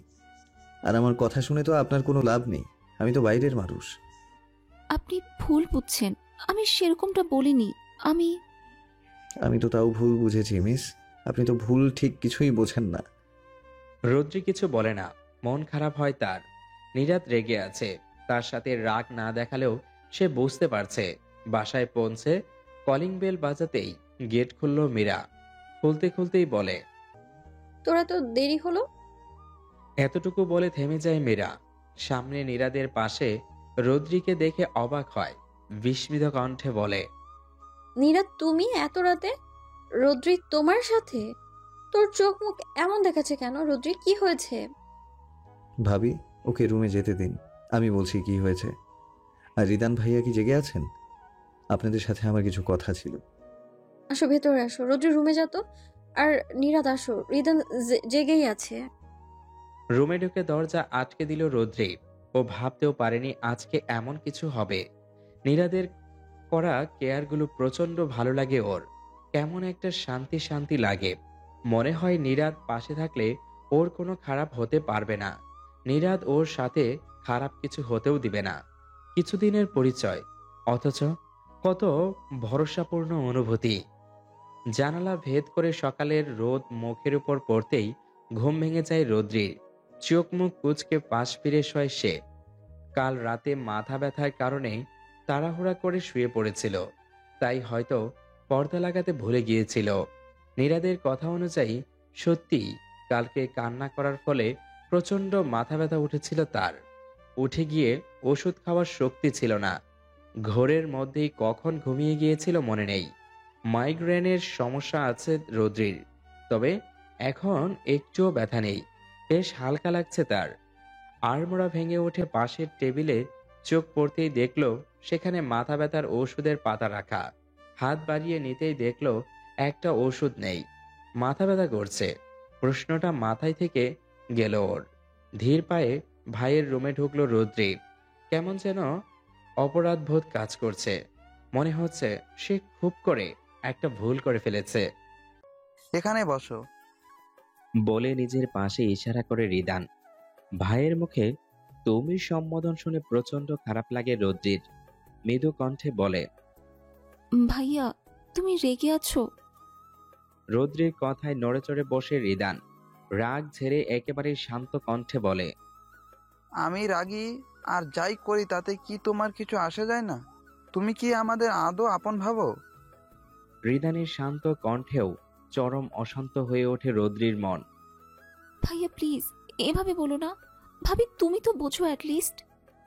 চোখ দিয়ে এক ফোঁটা পানি গড়িয়ে পড়ে তার। রিদান আর রাগ ধরে রাখতে পারে না। উঠে যেয়ে রৌদ্রির মাথায় হাত রাখে। এক হাত দিয়ে চোখ মুছিয়ে দেয়। নরম স্বরে বলে, তুমি যদি আমাকে একবারও বলতে বোন যে ফারহানকে তোর ভালো লাগে বা ও তোর সাথে মিসবিহেভ করে, তাহলে তোদের বিয়ে তো দূর, আমি ওর ছায়াটাও তোর উপর পড়তে দিতাম না। আমার কাছে তোর ভালো থাকাটা জরুরি বোন। কাল জলদি নীরাদ না থাকতো তাহলে কি হতো একবার চিন্তা করেছিস? নীরাদ যদি কালকে আমাকে আর মীরাকে সব খুলে বলছে, তুই তো কখনোই সংকোচের জন্য বলতে পারতি না। কথাগুলো বলে থামল রিদান। খুব খুব আদরের বোন তার, কখনো চোখে পানি আসতে দেয়নি। আচ্ছা বাদ দাও এসব কথা রিদান। আর রোদ্রি, তুইও এসব নিয়ে আর কোনো চিন্তা করবি না। তোদের বিয়েটা রিদান ভেঙে দিয়েছে। আর এখন নিচে চলো দুই ভাই বোন, নাস্তা দিচ্ছি আমি। বলে নিচে চলে গেল মীরা। রুদ্রি নিচে নেমে রান্নাঘরে ঢোকে, দেখে মীরা খাবার বাড়ছে। মীরার পাশে যেয়ে দাঁড়ায় সে। পাশ থেকে একটা পাত্রে পানি বসায় চুলায়, উদ্দেশ্য চা বানানো। তোর মাথা ব্যথা কমেছে নাকি এখনো আছে? রুদ্রি এবার আশ্বস্ত হয়, সে ভাবি ওষুধ খাইয়ে দিয়েছে। না নেই। তুমি ওষুধ খাইয়ে দিয়েছিলে তাই না রাতের বেলা? আমি দেইনি, নীরদ ওষুধ নিয়ে গিয়েছিল তো তোর রুমে। বললো তোর নাকি মাথা ব্যথা, তুই জেগেছিলি না? না। ও, ছেলেটা হয়তো ঘুমের মধ্যে তুলে খাইয়ে দিয়েছে। তুই টেবিলে আয়, চা আমি বানিয়ে দিচ্ছি। না, হয়ে গেছে, আমি আসছি। নীরাদের কথা ভেবে আনমনে হেসে ওঠে রুদ্রি। লোকটা যে কেন ওর এতটা কেয়ার করে বুঝেও বুঝতে পেরেও বুঝতে চায় না রুদ্রি। কিছু কিছু জিনিস হয়তোবা না বোঝাই ভালো। হসপিটালের বেডে শুয়ে আছে ফারহান। অবস্থা বেশি ভালো না তার, সবাই জানে। মাতাল অবস্থায় ড্রাইভ করে অ্যাক্সিডেন্ট হয়েছে তার। কিন্তু আসল ব্যাপারটা এইটা না। নীরাদের লোকেরা তাকে আগেই একটা গোডাউনে নিয়ে গিয়েছিল। গতকালকে রৌদ্রির বাসা থেকে বেরিয়ে ফারহানের কাছে যায় নীরাদ। বেধরম মারে তাকে। নিজের রাগ মিটিয়ে তবেই ক্লান্ত হয়। এক পর্যায়ে ফারহানের অবস্থা বেশি খারাপ হয়ে গেলে কয়েকজন মিলে আটকায় তাকে। তারপর নীরাদের নির্দেশে অ্যাক্সিডেন্ট কেস সাজিয়ে হসপিটালে দিয়ে আসে। নীরাদের এমন রাগী রূপটা খুব কম মানুষই দেখেছে। অযথা অকারণে সে কখনো রেগে যায় না। অফিসে নিজের রুমের চেয়ারে গা এলিয়ে বসে আছে নীরাদ। চোখের মণিগুলো সহিরভাবে ফোনের স্ক্রিনে আটকে আছে। স্ক্রিনে ভাসছে রৌদ্রির ঘুমান্ত একটি ছবি। স্লাইড করে পরের ছবিটা দেখেই হাসল নীরাদ। তার বুকের রৌদ্রির মাথাটা পরম যত্নে রাখা। গতকাল রাতে যখন রৌদ্রিকে তুলে ওষুধ খাইয়েছিল তখনই ছবি দুটো তুলেছিল সে। ভাগ্যিস মেয়েটা ঘুমিয়েছিল, নয়তো আর ছবি তুলে মুহূর্তটা স্মৃতিতে বন্দী করে রাখতে পারত না। ফোনটা বন্ধ করে পাশে রাখলো। কাজে মন দিতে পারছে না সে। এক হাত দিয়ে মাথার চুল চেপে ধরল নীরাদ। রৌদ্রি নামক ব্যক্তিটা আবারও মাথাচাড়া দিয়ে উঠছে প্রবলভাবে। ভালোবাসা শব্দটা খুব ছোট হলেও এর অনুভূতির বিস্তার প্রকাশ করা সম্ভব নয়। ভালোবাসার অনুভূতি কেবল সেই বোঝে যে সত্যিকারী অর্থে ভালোবাসতে পারে। গত কয়েকদিনে নীরাদ আর রৌদ্রির মধ্যেকার সম্পর্কটা বেশ সহজ হয়ে উঠেছে। এখন সংকোচের পাহাড় সমান দেওয়ালটা নেই তাদের মাঝে। প্রায়ই নীরাদের বাসায় আসা যাওয়া করে রৌদ্রি। মনিরা আহমেদের সাথে বেশ ভালো সম্পর্ক হয়ে উঠেছে তার। এমনকি মীরাও মাঝে মাঝে রৌদ্রির সাথে নীরাদের বাসায় যায়। একসাথে তিনজনের সময়টা বেশ ভালোই কাটে তাদের। আজ ভার্সিটিতে পরীক্ষা ছিল রৌদ্রির, ফাইনাল পরীক্ষা ছিল, তাই পড়াশোনার চাপটাও একটু বেশিই ছিল। এই কয়েকদিন দম ফেলার সময় পায়নি। বেশ রিল্যাক্স মোডে ভার্সিটি থেকে বের হলো রৌদ্রি। বের হতেই মুখে বিরক্তির ছাপ দেখা দিল তার। আশেপাশে কোথাও ড্রাইভার আঙ্কেলকে পেল না সে। বেশ গরম পড়েছে আজকে। সূর্যের তাপ মনে হয় আজ একটু বেশি। তাকে কি কেউ নিতে আসেনি নাকি? খোঁজাখুঁজি শেষে আবার মেন গেটের সামনে আসতেই কপাল কুঁচকে চোখ ছোট ছোট করে ফেলে রৌদ্রি। সামনে নীরাদকে দেখে দ্রুত পায়ে এগিয়ে যায়। নীরাদ তখন উল্টো দিকে ফিরে কানে ফোন লাগিয়েছিল। মিস্টার নীরাদ, আপনি এখানে? রৌদ্রির কথায় দ্রুত পিছনে ফিরে নীরাদ কান থেকে ফোনটা নামিয়ে অস্থির কণ্ঠে বলে, মিস রৌদ্রি, আপনাকে কতবার ফোন করলাম, ফোন কোথায় থাকে আপনার? রিসিভ করছিলেন না কেন? কই গিয়েছিলেন?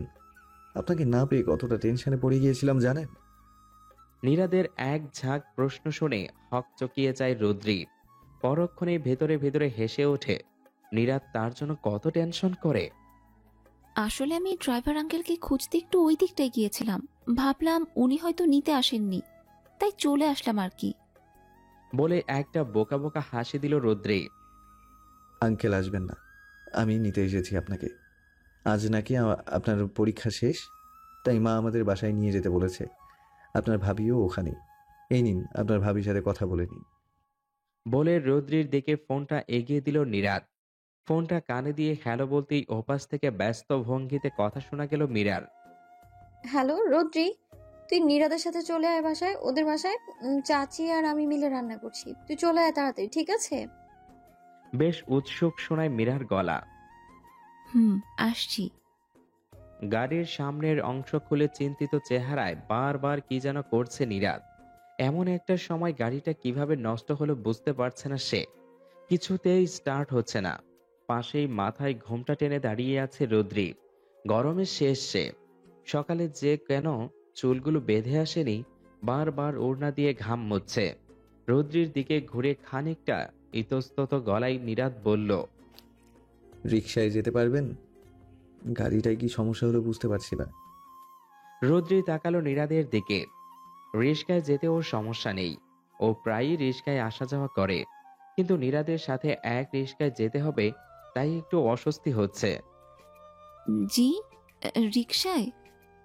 হুম, গরমে অসুস্থ হয়ে যাবেন তো, ঘেমে যাচ্ছেন, তাই বললাম।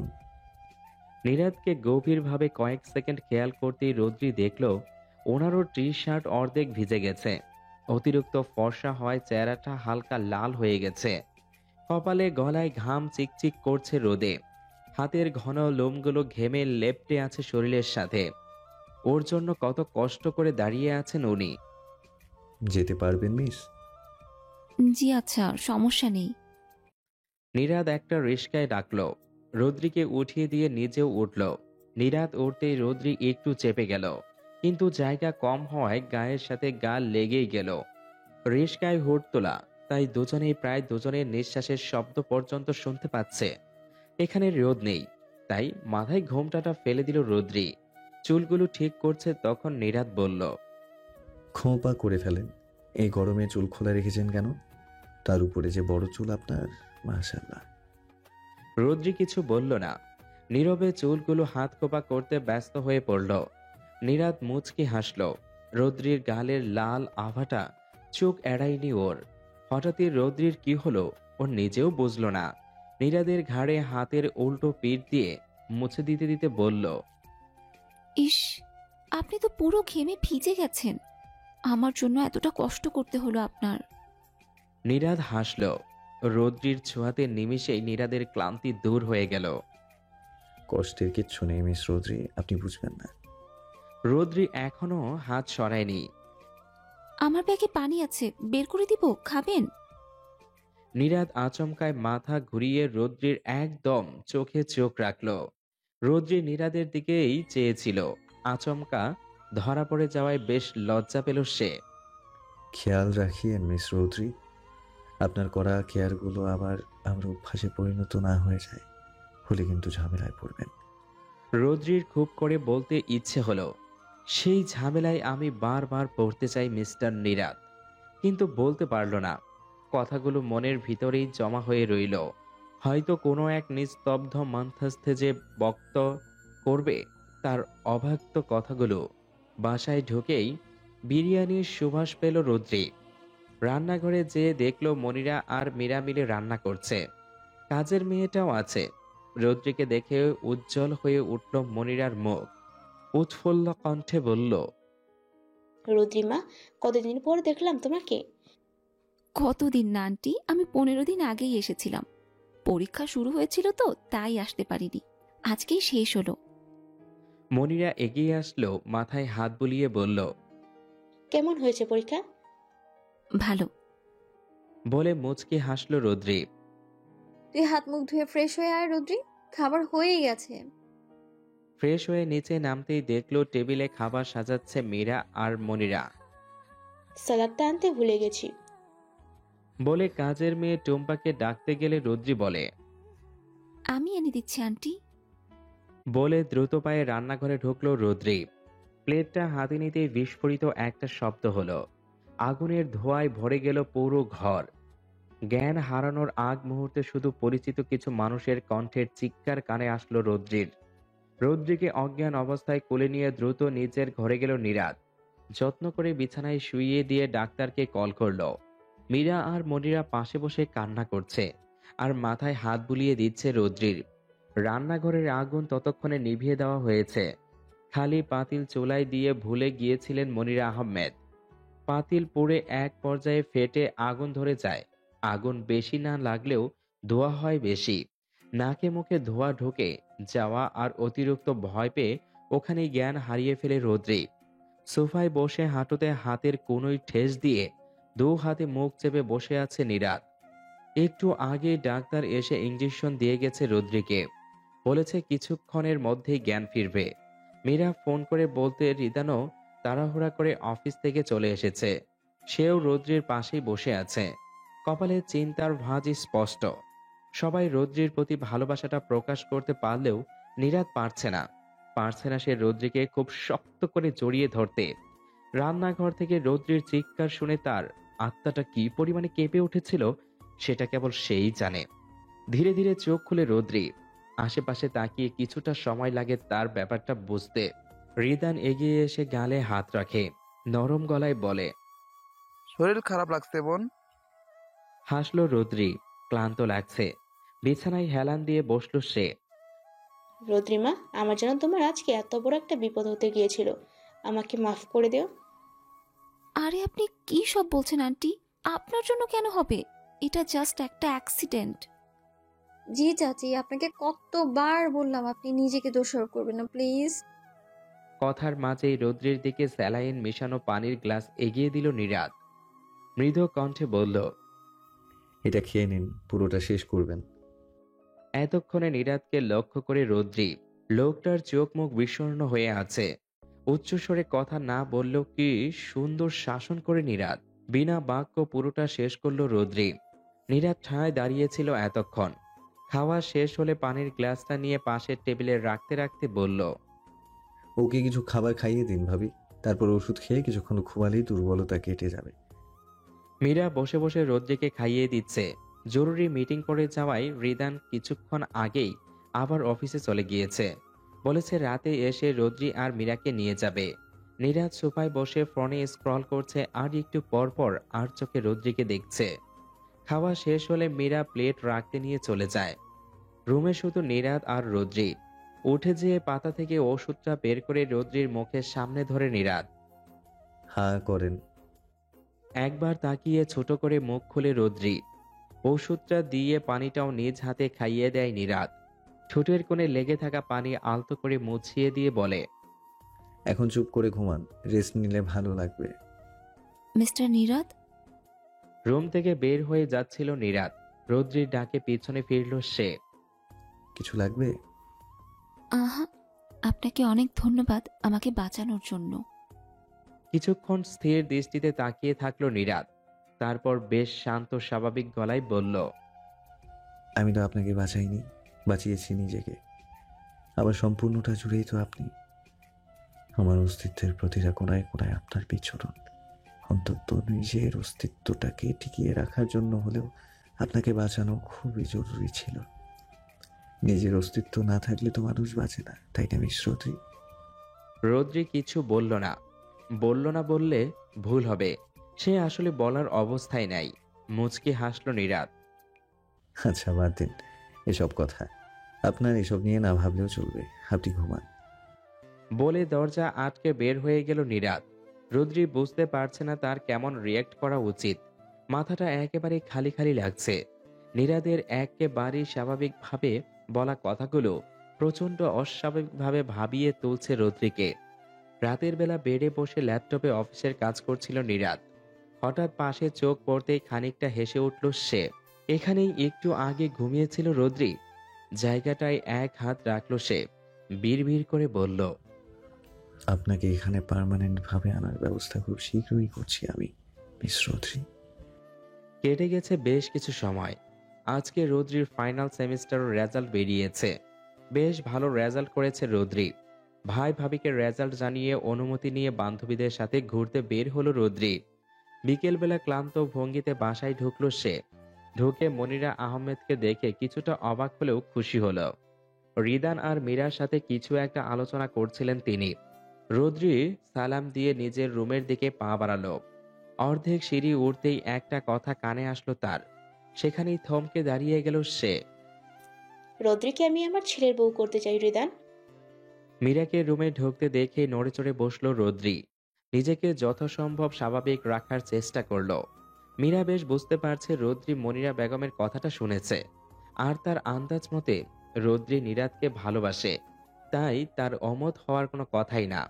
কিন্তু শুধু আন্দাজের উপর ভিত্তি করেই সে আগের বারের মতো কোনো ভুলের পুনরাবৃত্তি ঘটাতে চায় না। মীরাকে দাঁড়িয়ে থাকতে দেখে মৃদু কণ্ঠে বলল রোদ্রি, বসো ভাবি। তোর সাথে কিছু কথা ছিল রুদ্রি। হ্যাঁ বলো। তুই হয়তো চাচির কথাটা শুনেছিস, তাই না? হুম। তাহলে তোর মত কি? কিছুক্ষণ চুপ থাকে রোদ্রি, তারপর বলে, তোমরা যা ভালো মনে করো। রোদ্রির কথায় হতাশ হয় মীরা। মেয়েটা কখনোই মুখ ফুটে কিছু বলতে পারে না, একেবারেই চাপা স্বভাবের। দেখ রুদ্রি, বিয়েটা হবে তোর আর নীরাদের, সংসার করবি তোরা, সেখানে তোর মতটা তো সবচেয়ে বেশি গুরুত্বপূর্ণ। তোর যদি আপত্তি থাকে তাহলে বল, আমি এক্ষুনি চাচিকে মানা করে দিব। তোকে তো আর তোর ইচ্ছের বিরুদ্ধে কিছু করা হবে না, তোর ইচ্ছেটা তো জানতে হবে, তাই না? প্রচন্ড লজ্জা নিয়ে এবার মুখ ফুটে বলেই দেয় রোদ্রি। আমার আপত্তি নেই ভাবি। হাসি ফুটে ওঠে মীরার ঠোঁটের কোণে। রৌদ্রির মাথায় হাত বুলিয়ে দিল সে। মীরার রুম থেকে বেরিয়ে যায়। রুমের লাইট নিভিয়ে দেয় রৌদ্রি। আনমনে নিজেকে প্রশ্ন করে, সে কি সত্যিই নীরাদকে ভালোবাসে? উত্তরটা সে জানে না, আসলেই জানে না। সে শুধু জানে নীরাদের সংস্পর্শ তাকে শান্তি দেয়। কেমন একটা নিরাপদ নিরাপদ অনুভব হয়। মনে হয় হ্যাঁ, এমন একটা আস্থাপূর্ণ ভরসাপূর্ণ মানুষই তো সবাই চায়। ফোনের রিংটোনে ঘুম ভেঙে যায় রৌদ্রির। কিছুক্ষণ আগেই ঘুমিয়েছিল সে। পাশ থেকে ফোনটা নিয়ে স্ক্রিনে চোখ পড়তেই এক লাফে উঠে বসে। স্ক্রিনে স্পষ্ট অক্ষরে লেখা, মিস্টার নীরাদ ইজ কলিং। এত রাতে নীরাদ কেন কল দিয়েছে? অবশ্য এখন এত রাত না, মাত্র 11:30 বাজে। সেই তাড়াতাড়ি ঘুমিয়ে পড়েছিল। নীরাদ নিশ্চয়ই তাদের বিয়ের ব্যাপারে বলতে ফোন করেছে। কিভাবে কি বলবে সেসব ভাবতে ভাবতেই ফোনটা রিসিভ করলো সে। হ্যালো মিস রৌদ্রি, জি বলেন। আপনি ঘুমিয়েছিলেন? তাহলে পরে ফোন দিব না। না না, বলেন, সমস্যা নেই। আপনার রেজাল্ট খুব ভালো হয়েছে শুনলাম, কংগ্রাচুলেশনস। ধন্যবাদ। কালকে ফ্রি আছেন না?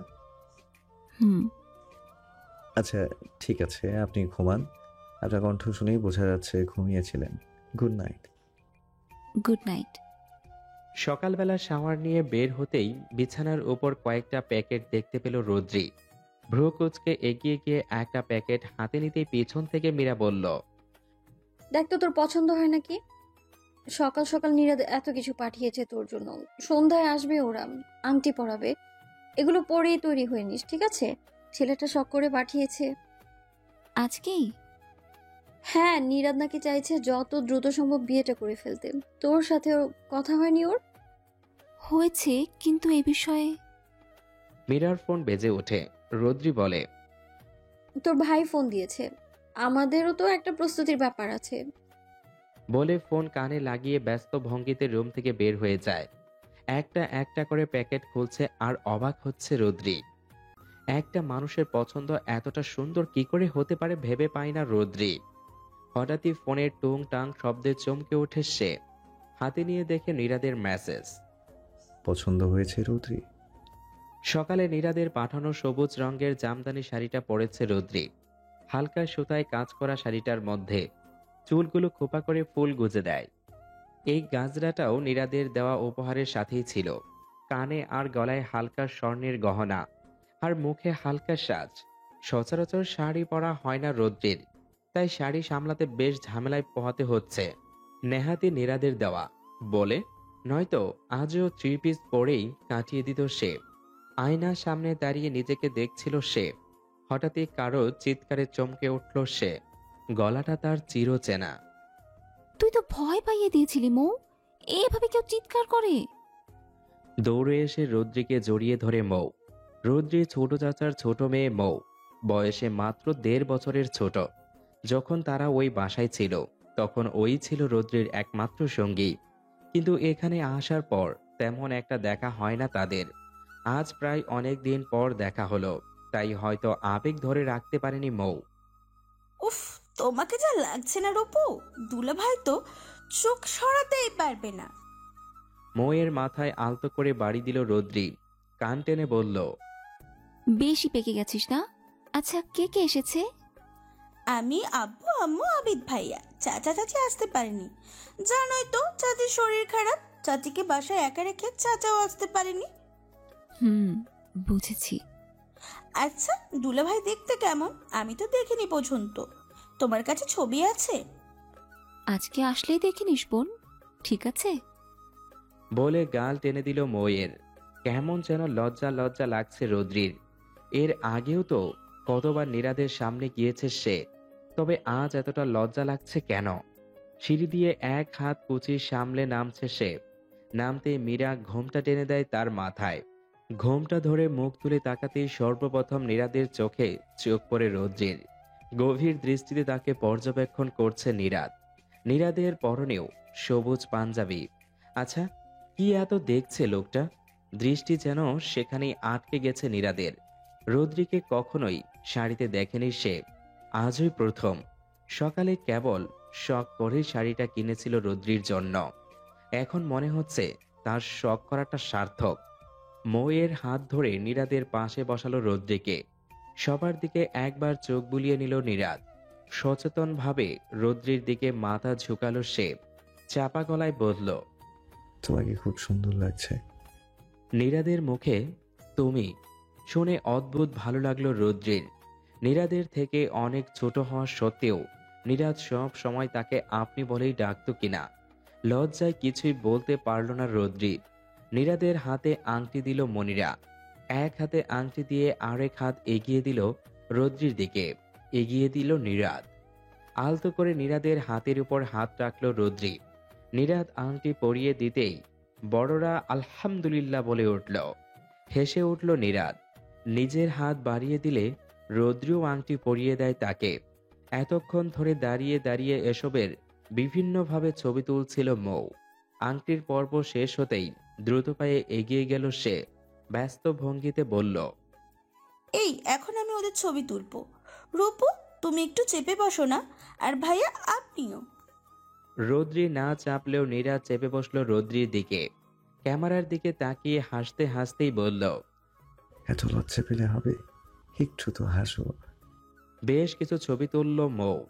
তারপর ক্যামেরাটা আবিদের দিকে এগিয়ে দিয়ে বলে, আমার কিছু ছবি তুলে দে তো ভাইয়া, তোদের চক্করে আমার ছবিই তোলা হলো না। বোনের কাণ্ডে না হেসে পারে না আবিদ। ক্যামেরাটা নিয়ে ছবি তুলতে ব্যস্ত হয়ে পড়ে সে। সবাই খাওয়া দাওয়া করছে। এতক্ষণ সেখানেই ছিল রোদ্রি। সবাই একটু ব্যস্ত হতেই উপরে উঠে যায় রোদ্রি।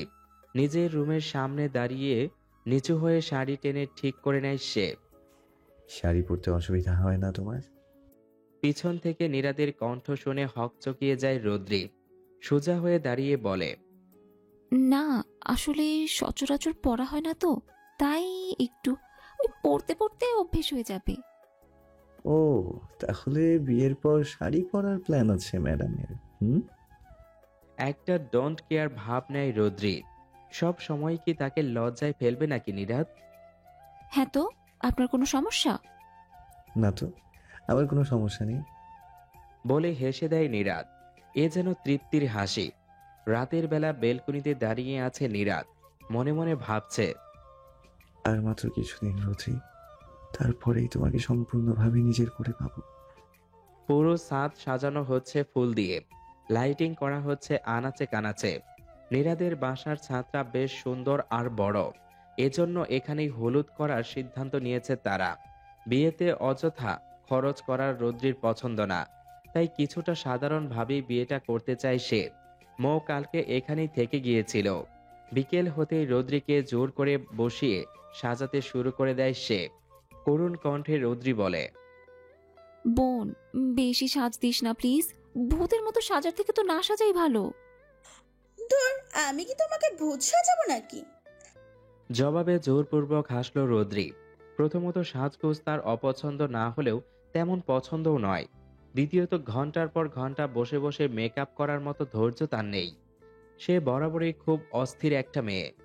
আয়নার সামনে দাঁড়িয়ে ঘড়ি পড়ছিল নীরাদ। পরনে তার হলুদ রঙের পাঞ্জাবি আর সাদা পায়জামা। তাড়াতাড়ি চুলটা ব্রাশ করে ফোন হাতে সোজা ছাদে গেল সে। তাদের কোনো আত্মীয় নেই, শুধু তার মা আসছে। নীরাদের বাবা মা ভালোবেসে পরিবারের অসম্মতিতে বিয়ে করেছিল। তারপর থেকেই তাদের সাথে পরিবারের কোনো কারোর সম্পর্ক নেই। ছাদে যে লাইটিং এর কাজ দেখছিল নীরাদ। রৌদ্রির যেহেতু জমকালো পছন্দ নয়, তাই হালকা আলোয় ছাদটাকে স্নিগ্ধ করে তোলার প্রচেষ্টা। হলুদ এর রং আর সাদা পাড় দেওয়া একটা শাড়ি পরেছে রৌদ্রি। পরনের গহনাগুলো গোলাপ ফুলের, আর্টিফিশিয়াল ফুল নয়, একদম তাজা ফুল। হলুদ শাড়ির সাথে লাল গোলাপের গহনাগুলো যেন একটু বেশি মানিয়ে গেছে। নিজেকে আয়নায় দেখে মৃত হাসল রৌদ্রি। তার আজকে হলুদ, তাও আবার নীরাদের সাথে, ভাবতে কেমন অবাক লাগছে। হয়তো কয়েকদিন আগেই আকস্মিকভাবে তার সাথে নীরাদের দেখা হয়েছিল। জীবনের অতি আকাঙ্ক্ষিত অধ্যায়গুলো মনে হয় এমন হঠাৎ করেই হয়। নীরাদের বাসায় ঢুকতেই মনিরা এগিয়ে আসলো। মুগ্ধ নয়নে কিছুক্ষণ তাকিয়ে থেকে বলল, মাশাল্লাহ, তোমাকে খুব সুন্দর লাগছে মা। মনিরার কথা শেষ হতে না হতেই মৌ ফট করে বলল, আরে আন্টি, আপনার ছেলের পছন্দ আছে বুঝলেন। রৌদ্রি থতমত খেয়ে মৌয়ের দিকে তাকালো। এই মেয়েটা যে কি! মৌয়ের কথায় শব্দ করে হেসে দিল সবাই। এই ফুলগুলো নিচে রেখে আসো, আর তারগুলো সরাও, দেখতে বাজে লাগছে। আর এতটুকু বলেই থেমে গেল নীরাদ। রৌদ্রিকে দেখে থমকে গেল, যেন সাক্ষাৎ ফুলপরি। আর কি স্যার? না, কিছু না, যাও। ছাদের ডেকোরেশন দেখে মুগ্ধ রৌদ্রি। এত সুন্দর লাগছে, শুধু ফুল আর লাইট দিয়ে সাজানো, তবুও অসম্ভব সুন্দর। রৌদ্রি আর নীরাদ বসলে বেশ কয়েকটা ছবি তুলে নিল মৌ। সমস্যা কি তোমার? নীরাদের এমন রাগী গলা শুনে দ্রুত ওর দিকে তাকালো রৌদ্রি। জি মানে? মানে এত জ্বালাচ্ছ কেন? হ্যাঁ, রৌদ্রির মুখটা চুপসে গেল। করুণ কণ্ঠে বলল, আপনি এভাবে বলছেন কেন? আমি কি করেছি? রাগী ভাবটা আর ধরে রাখতে পারল না। নীরাদ হেসে দিল। করেছো তো, ইনফ্যাক্ট এখনো করছো। এই যে আমাকে বারবার পাগল করছো, আমার মাথার ভেতর সারাক্ষণ ঘুরু ঘুরু করছো। তোমার রূপে যে আমি বারবার মুগ্ধ হচ্ছি রুদ্রি, কি করা যায় বলো তো? রৌদ্রি স্বস্তির নিঃশ্বাস ছাড়ে। সে ভেবেছিল নীরাদ আসলেই রাগ করেছে। কিচ্ছু করা লাগবে না আপনার। আপনি তাকিয়েন না আমার দিকে, তাহলে তো হয়। তাকাবেনও না, মুগ্ধ হবেন না। বলে একটা গা জ্বালানো হাসি দিল রৌদ্রি। আমার বউয়ের দিকে আমি তাকাবো না? রৌদ্রি হাসি বন্ধ করে। নীরাদ বউ বলায় লজ্জায় আড়ষ্ট হয়েও যায় রৌদ্রি। বউ? হ্যাঁ, বই তো, সে বউ, তার নীরাদের বউ। নীরাদ আবারও হাসে। তার লজ্জাবতীর কানে ফিসফিসিয়ে বলে, এত লজ্জা রাখো কোথায় বউ? আপনার মাথায়। চুপ করেন তো। এভাবে বিভিন্ন খুনসুটির মধ্য দিয়ে সবার হলুদ লাগানো শেষ হয়। সবার চোখ ফাঁকি দিয়ে রৌদ্রের গালে হলুদ লাগিয়ে দেয় নীরাদ। হলুদ করে ফিরতে বেশ দেরি হয়ে যাওয়ায় বাসায় ফিরে গোসল করে ঘুমিয়ে গিয়েছিল রৌদ্রির। সকালে ঘুম থেকে উঠতেই দেখলো মৌ পাশে নেই। ওর সাথেই তো ঘুমিয়েছিল। ঘড়ির দিকে তাকিয়ে দেখলো প্রায় 11টা বাজে। এত বেলা হয়ে গেছে, অথচ ওকে কেউ ডাকেনি কেন? নিচে নেমে দেখলো ওর চাচা চাচিরা সবাই আছে। সকালেই হয়তো চলে এসেছে। সন্ধ্যায় ছোট আয়োজন করে রৌদ্রির বিয়ে পড়ানো হবে। যদিও রিদানের ইচ্ছা ছিল বোনের বিয়ে ধুমধাম করে দিবে, তবে রৌদ্রির ইচ্ছাটাকে প্রাধান্য দিয়েছে সে। হঠাৎই মৌ দৌড়ে আসলো, উৎফুল্লভাবে বলল, চলো চলো আপু, তোমাকে মেহেন্দি লাগিয়ে দিই। মৌয়ের কথার মাঝে মীরা বলল, আরে মেয়েটা কিছু খাক, আগে নাস্তাটা করে নিক, তারপর না হয় মেহেদি লাগিয়ে দিস। এমনিতেও আজকে বিশেষ একটা দিন, বিভিন্ন কাজে পরে খাওয়ার সময় পাবে না। আচ্ছা যাও খেয়ে নাও। বলে একটা বোকা বোকা হাসি দিল মৌ। বসে থাকতে থাকতে পা ব্যথা হয়ে যাচ্ছে রৌদ্রির। মৌ বসে বসে গভীর মনোযোগ দিয়ে মেহেদি লাগাচ্ছে। তাকে দেখে মনে হচ্ছে পৃথিবীর সবচেয়ে নিখুঁতভাবে রৌদ্রির হাতে মেহেদি লাগাতে পারাটাই তার জীবনের মূল লক্ষ্য।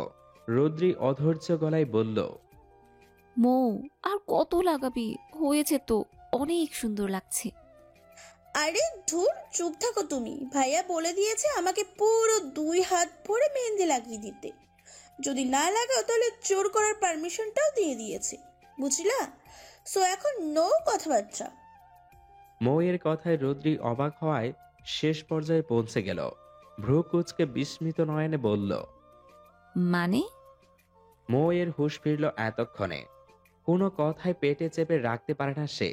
নীরাদ তাকে বলেছিল রদ্রিকে না বলতে, তবুও সে বলেই দিল।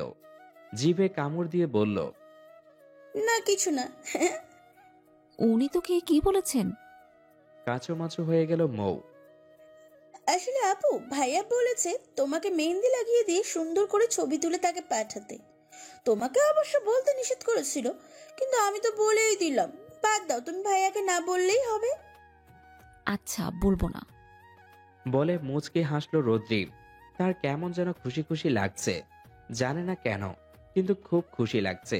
ফোনের স্ক্রিনে থাকা ছবিটাতে রদ্রির মেহেদি রাঙা হাত দুটোর দিকে চেয়ে আছে নীরাদ। মেহেদির মাঝেই তার নামটা ফুটে আছে। হায় আল্লাহ, অবশেষে তার প্রেয়সীর হাতে তার নাম। কোমল হাত দুটো মেহেদির রঙে কেবলমাত্র তার জন্যই রাঙানো হয়েছে। বধূবেশে শুধু তার জন্যই অপেক্ষা করবে তার প্রেয়সী। ভালোবাসাটা মানুষকে জীবন সঙ্গী হিসেবে পাওয়ার কথাটা ভাবতেও কেমন প্রশান্তি অনুভব হয়। কনের সাজে একদম পুতুলের মতো লাগছে রদ্রিকে।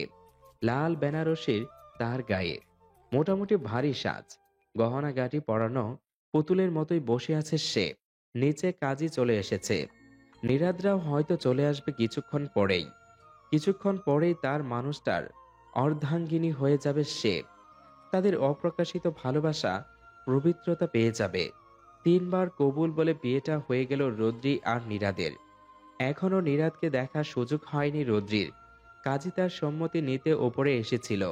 সে কবুল বলে সাইন করে দিতেই নিচে গোলাপ দিয়ে সাজানো নীরাদের ঘর। বিয়ের শাড়ি পরে বিছানার মাঝখানে বসে আছে রদ্রি। চোখে মুখে ভর করছে একরাশ লাজুকতা। দরজা খোলার আওয়াজে মুখ তুলে তাকায় রদ্রি। নীরাদ এসেছে।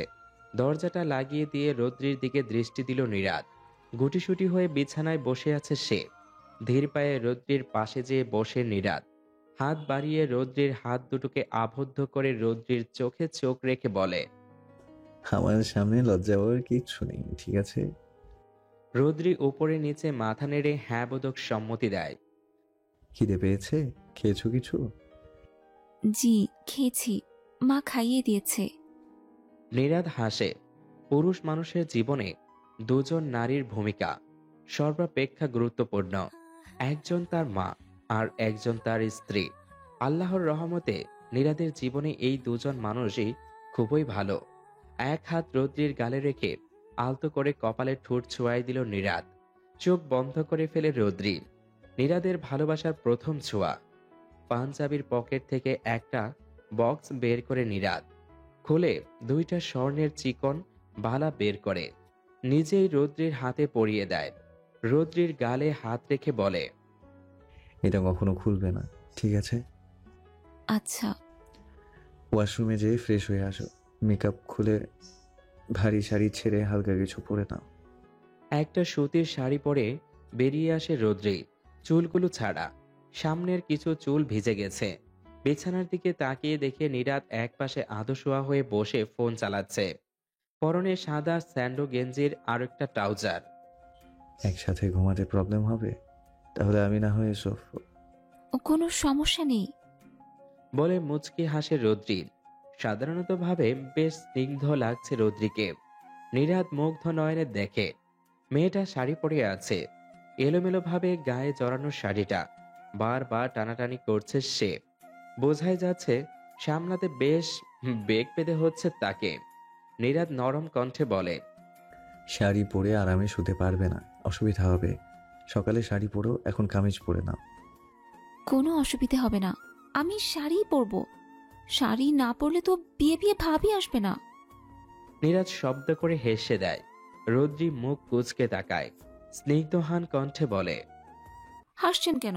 আমি কি হাসার মতো কিছু বলেছি নাকি? না, ঠিক আছে, এখন ঘুমাও।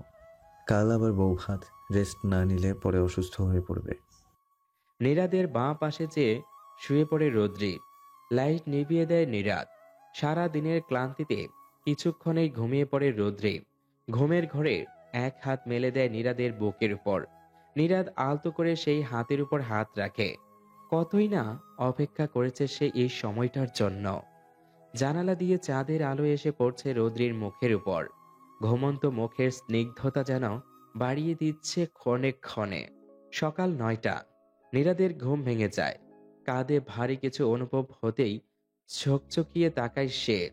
তার কাঁধে মাথা দিয়ে ঘুমিয়ে আছে রৌদ্রি। বুকে রাখা হাতটা সারা রাতেও ছাড়েনি নীরাদ।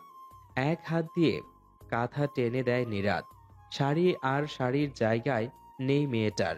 ঘুম থেকে উঠে কাপড়ের বেহাল দশা দেখে অন্য কিছু ভেবে ফেলতে পারে। খুব সন্তপূর্ণে রৌদ্রির মাথাটা বালিশে রাখে নীরাদ। হাতটা ছাড়িয়ে উঠে যায়। ফ্রেশ হয়ে বের হয়ে দেখে রৌদ্রি উঠে গেছে। পিটপিট করে তাকিয়ে আছে নীরাদের দিকে। ড্রেসিং টেবিল থেকে চিরুনি নিয়ে চুলটায় আঁচড়াতে আঁচড়াতে বলে, ঘুম হয়েছে? হুম। উঠে কাপড় পাল্টে রেডি হয়ে নাও, মেহমানরা আসবে তোমাকে দেখতে। বলতে বলতে কাবার থেকে দুটো বক্স বের করলো নীরাদ। টেবিলে রেখে বলল, এই গহনাগুলো পরে নাও, আমি নিচে যাচ্ছি, রাতে রিসেপশন, অনেক কাজ আছে। রৌদ্রি টেবিলে রাখা শাড়ি নিয়ে ওয়াশরুমে চলে যায়। শাওয়ার নিয়ে শাড়ি পরে বেরিয়ে আসে। গহনাগুলো পরে নিচে চলে যায়। নিচে নামতেই দেখে মনিরা টেবিলে নাস্তা নিয়ে বসে আছে। পাশে মৌ আছে। কাল রাতে রৌদ্রির সাথে মৌই এসেছে। রৌদ্রি ঠোঁটের কোণে হাসি বজায় রেখেই চেয়ার টেনে বসলো। নাস্তা খাচ্ছে আর টুকটাক কথা হচ্ছে তাদের। হঠাৎই মনিরা বলল, তোকে কাল রাতে উপহার দেয়নি নীরাদ? মৃদু কণ্ঠে রৌদ্রি বলল, দিয়েছে। কি দিয়েছে? হাত বাড়িয়ে বালা দুটো দেখল রৌদ্রি। বাহ, আপু খুব সুন্দর তো। মাশাল্লাহ, তোরা খুশি হ মা। বলে রৌদ্রির মাথায় হাত বুলিয়ে দিল মনিরা। নিজেকে খুব ভাগ্যবতী মনে হচ্ছে রৌদ্রির। এরকম শাশুড়ি পাওয়া আসলেই ভাগ্যের ব্যাপার। ছোট থেকে মায়ের আদর সেভাবে পায়নি সে। মায়ের অভাবটা সব সময় অনুভব হতো। যদিও ভাবি তাকে সব সময় মায়ের মতো করে আগলে রাখত, তবুও ভাবিকে তো আর মা ডাকা যায় না। মনিরাকে সে মা বলে ডাকে। মা ডাকটাই মধুর। নীরাদের পুরো বাড়ি সাজানো হয়েছে। ঝলমলিয়ে উঠছে আহমেদ ভিলা। একটা উৎসব উৎসব ভাব। বিয়েটা রৌদ্রির ইচ্ছায় ছোট করে হলেও রিসিপশনটা নীরাদ বড় আয়োজন করেই করবে। নীরাদের অফিসের মানুষজন আসবে, বন্ধুরা আসবে। তার উপর নীরাদের উৎসাহ ইচ্ছা দেখে আর না করতে পারেনি রৌদ্রি। সেই সুবাদেই জমকালো আয়োজন করেছে নীরাদ। মেহমান আসা শুরু করে দিয়েছে। খালি বাড়িটা মানুষজনে পরিপূর্ণ। রৌদ্রির পরিবারের সবাইও চলে এসেছে। সফল বিজনেসম্যান নীরাদ আহমেদের স্ত্রীকে দেখার জন্য মুখিয়ে আছে সবাই। এমন সময় লাইট কিছুটা নিভিয়ে গেল। সিঁড়ির ওপর যে পড়ল সব লাইট। সবার চোখ এখন সেদিকেই। রৌদ্রির হাত ধরে সিঁড়ি দিয়ে নামছে নীরাদ। এত মানুষ দেখে যাতে রৌদ্রির নার্ভাস না হয় তাই শক্ত করেই হাতটা ধরে আছে সে। প্রেস মিডিয়ার কয়েকজনও এসেছে, তারা ছবি তুলছে। নীরাদ অবশ্য চেয়েছিল এরা যেন না আসে। পরে ভাবল ওর বিয়ের ব্যাপারটা এরা আবার খারাপভাবে প্রচার করতে পারে, যেটা না হওয়াই ভালো। একটা কালো রঙের গ্রাউন্ড রৌদ্রির পরনে। গায়েনের মাঝে কালো পাথরগুলো ঝলঝল করছে। পরনের গহনাগুলো ডায়মন্ডের, চিকচিক করছে। সেগুলো কানে, গলায়, হাতে। নীরাদ পড়েছে ব্ল্যাক সোড, আগাগোড়ায় কালো পড়েছে সে। দুজনকে দেখে যে কারোর চোখ আটকে যাবে। উপস্থিত সবাই হা করে তাকিয়ে আছে। সবার মুখে একটাই বলি, মেড ফর ইচ আদার। সিঁড়ি থেকে নেমে নীরাদ রৌদ্রির হাত ছেড়ে নরম কণ্ঠে বলল, যাও, ভাই ভাবির সাথে দেখা করে আসো। রিদান মীরা এগিয়ে এসে রৌদ্রিকে জড়িয়ে ধরল। মাত্র একদিন হয়েছে রৌদ্রি তাদের থেকে দূরে, তাতেই যেন বহুকাল মনে হচ্ছে তাদের। বোন সুখে আছে দেখে খুশি হয়ে ওঠে রিদানের মন। আজ ভাই হিসেবে সার্থক সে। কেমন আছিস বোন? ভাইকে মনে পড়েনি? পড়েছে তো, খুব মনে পড়েছে। এই এখন আবার কান্না করে দিস না, পাগলি মেয়ে। সাজা নষ্ট হয়ে যাবে কিন্তু, ভূতের মতো দেখাবে তারপর বুঝিস। রৌদ্রি হেসে দেয়। কিছু বলবে তার আগে নিরাত বলে, আমার বউকে কাঁদলেও ভূতের মতো দেখাবে না ভাবি। হয়েছে। বলে হাসল মীরা। তার হাসিতে হাসি মিলালো রিদানও। স্টেজে উঠে মাইক হাতে তুলে নিল নিরাত। ভরাট কণ্ঠে স্বাগত জানালো সবাইকে। রদ্রিকে নিজের স্ত্রী হিসাবে পরিচয় করিয়ে দিল সবার কাছে। ফর্মালিটির শেষ করে স্টেজে বসলো তারা। সবাই এসে এসে ছবি তুলছে তাদের সাথে। রাত প্রায় 12টা বাজে। মেহমানরা চলে গেছে ঘণ্টাখানেক আগেই। এতক্ষণ পরিবারের সবাই মিলে কথা বলছিল। বেশি রাত হয়ে যাওয়াতে রিদান, মীরা আর ওর চাচারা একটু আগেই রওনা দিয়েছে। রদ্রির মুখ থেকে হাসি সরছিলই না। ভাই যাওয়ার সময় মনটা একটু খারাপ হয়েছিল তার। পরক্ষণে নিরাজ যখন বলল কাল দেখা করিয়ে নিয়ে আসবে, তখন থেকে সেই খারাপ লাগাটাও চলে গিয়েছে। ঘুমানোর জন্য বিছানাটা একটু ঝেড়ে দিচ্ছিল রদ্রি। নিরাজ সোফায় বসে ল্যাপটপে কাজ করছে। বালিশগুলো ঠিক জায়গায় দিয়ে নিরাজকে বলল রদ্রি, আপনি এখন ঘুমোবেন না? হ্যাঁ, এই তো কাজ শেষ আমার। বলে ল্যাপটপটা বন্ধ করে দিল নিরাজ। সেই সময় ফোনটায় টুং টাং শব্দ করে উঠল রদ্রির। এত রাতে কে মেসেজ করেছে ভেবে দ্রুত ফোনটা হাতে নিল রদ্রি। মেসেজটা দেখে ভয়ে গলা শুকিয়ে কাঠ হয়ে গেল তার। মুখের হাসিটা মিলিয়ে গেল মুহূর্তেই। নিরাজ জিজ্ঞাসু দৃষ্টিতে তাকিয়ে আছে। ভয়ার্ত চোখে কাঁপা কাঁপা হাতে ফোনটা এগিয়ে দিল সে নিরাদের দিকে। নিরাজদের সাথে খুব সুখে আছো জান? সুখ কি বেশি দিন সইবে? চোখ কান খোলা রাখো জান, তোমার নিরাতকে আবার আমি নিয়ে না যাই। তুমি তো আমার খুব প্রিয়, তাই তোমার প্রিয় মানুষগুলোকেও আমার খুব প্রিয় চান। ব্যাস, এতটুকুই লেখা মেসেজটায়। মেসেজটা অপরিচিত নাম্বার থেকে এসেছে। তবে এটা যে ফারহান পাঠিয়েছে সেটা বুঝতে একদমই কষ্ট হয়নি নিরাদের। মেসেজটা দেখে যতটা রাগ হচ্ছে নিরাদের, তার থেকে বেশি রাগ হচ্ছে ফারহানের রদ্রিকে জান বলে সম্বোধন করায়। রাগে মাথার রক্ত উঠে গেছে নিরাদের। চোখগুলো লাল হয়ে গেছে। সহজে রাগে না সে, তবে যে তার রাগী রূপ দেখেছে সে আর দ্বিতীয়বার রাগানোর সাহস করবে না। রদ্রির অবস্থা কাঁদো কাঁদো, চোখ ছলছল করছে তার। অল্পতেই ভয় পেয়ে যায় সে। ফারহানের ব্যাপারে সে এমনি ভীত, তার উপর সে থ্রেট দিয়েছে তার ভালোবাসার মানুষকে নিয়ে। নিরাত ফোনটা বিছানায় ছুঁড়ে মারে। রাগ কমানোর চেষ্টায় অব্যাহত সে। অন্তত রৌদ্রির সামনে তার রাগী রূপটা প্রকাশ হতে দিতে চায় না নিরাত। সে চায় না তার রৌদ্রি তাকে ভয় পাক। গেঞ্জির হাতায় টান পড়তেই রৌদ্রির দিকে তাকায় সে। এক হাত দিয়ে তার হাতের বাহু খামচে ধরেছে রৌদ্রি। রৌদ্রির চোখের দিকে তাকিয়ে থমকায় সে। রৌদ্রির চোখে জল, কাঁদছে রৌদ্রি। নিরাত দ্রুত ঝুঁকে যায়। এক হাঁটু বিছানায় ভর দিয়ে এক হাত রৌদ্রির চুলের ভাঁজে দিয়ে রৌদ্রির মাথায় তার বুকে চেপে ধরে। আরেক হাত দিয়ে পিঠে হাত বুলিয়ে দেয়। স্নেহের কণ্ঠে ধীরে ধীরে বলে, রৌদ্রি কাঁদে না, কান্না থামাও। কান্নার মাঝে থেমে থেমে রৌদ্রি বলে, আপনার আপনার কিছু হয়ে গেলে আমি আমি আরে আমার কি হবে পাগলি? ও কিছুই করতে পারবে না আমার। তুমি শুধু শুধু কাঁদছো। ও শুধুই আমাদের ভয় দেখাতে চাইছে। তোমার নিরাত কি এতটাই ভীতু বলো? কিছুটা শান্ত হয় রৌদ্রি। নিরাত মাথা কিছুটা নামিয়ে রৌদ্রির মাথা কপালের দিকে নিয়ে চুমু দেয়। এবার কান্না থেমে যায় রৌদ্রির। নিরাতকে শক্তভাবে জড়িয়ে ধরে। নিরাতও কিছু বলে না। কিছুক্ষণ পর রৌদ্রি কাপা গলায় বলে, উনি যদি শ্, ওকে নিয়ে আর কোনো কথা নয়, ওকে? হুম। রৌদ্রিকে আলতো করে জড়িয়ে নেয় নিরাত। সামনে বসে এক হাত গালে রাখে আর এক হাত দিয়ে মুখের চুলগুলো কানের পিছে গুজে দিয়ে চোখ মুছে দেয়। কখনো কাঁদবে না, তোমার কান্না যে আমার সহ্য হয় না। রৌদ্রির প্রতি উত্তর না পেয়ে আবার বলে, এখন ঘুমাবে, সারাদিন একটু রেস্ট করতে পারোনি। বলে উঠে যায় নিরাত, যে লাইট বন্ধ করে দেয়। এক পাশে শুয়ে রৌদ্রিকে কাছে টেনে নেয়। নিরাদের বুকে মাথা রেখে ঘুমিয়ে যায় রৌদ্রি। এই মুহূর্তে এই জায়গাটায় তার সবচেয়ে নিরাপদ মনে হচ্ছে, যেখানে নিশ্চিন্তে ভরসা করা যায়। সকালে ঘুম থেকে উঠে নিজেকে নিরাদের বাহুডোরে আবদ্ধ অবস্থায় পেল রৌদ্রি। লাল আভা চলে আসে তার গালে। নিরাদের ঘুমন্ত মুখের দিকে তাকিয়ে থাকে কিছুক্ষণ। ঠোঁটের কোণে হাসি ফুটিয়ে আলতো করে কোমর থেকে নীরাদের হাতটা সরাতে চায় সে, তবে ব্যর্থ হয়। হাতটা একটু নাড়াতেই নড়েচড়ে ওঠে নীরাদ। ঘুম ঘুম কণ্ঠে বলে, কি হয়েছে? আমি উঠবো, ছাড়ুন। নীরাদ ছাড়ে না, বরং আরো শক্ত করে ধরে ঘুমায়। রৌদ্রিও আর কি করবে? লোকটার ঘুম ভাঙাতে ইচ্ছে করছে না, তাই অগত্য সেও শুয়ে থাকে। 10টা বাজলেই অ্যালার্মের শব্দে ঘুম ভেঙে যায় নীরাদের।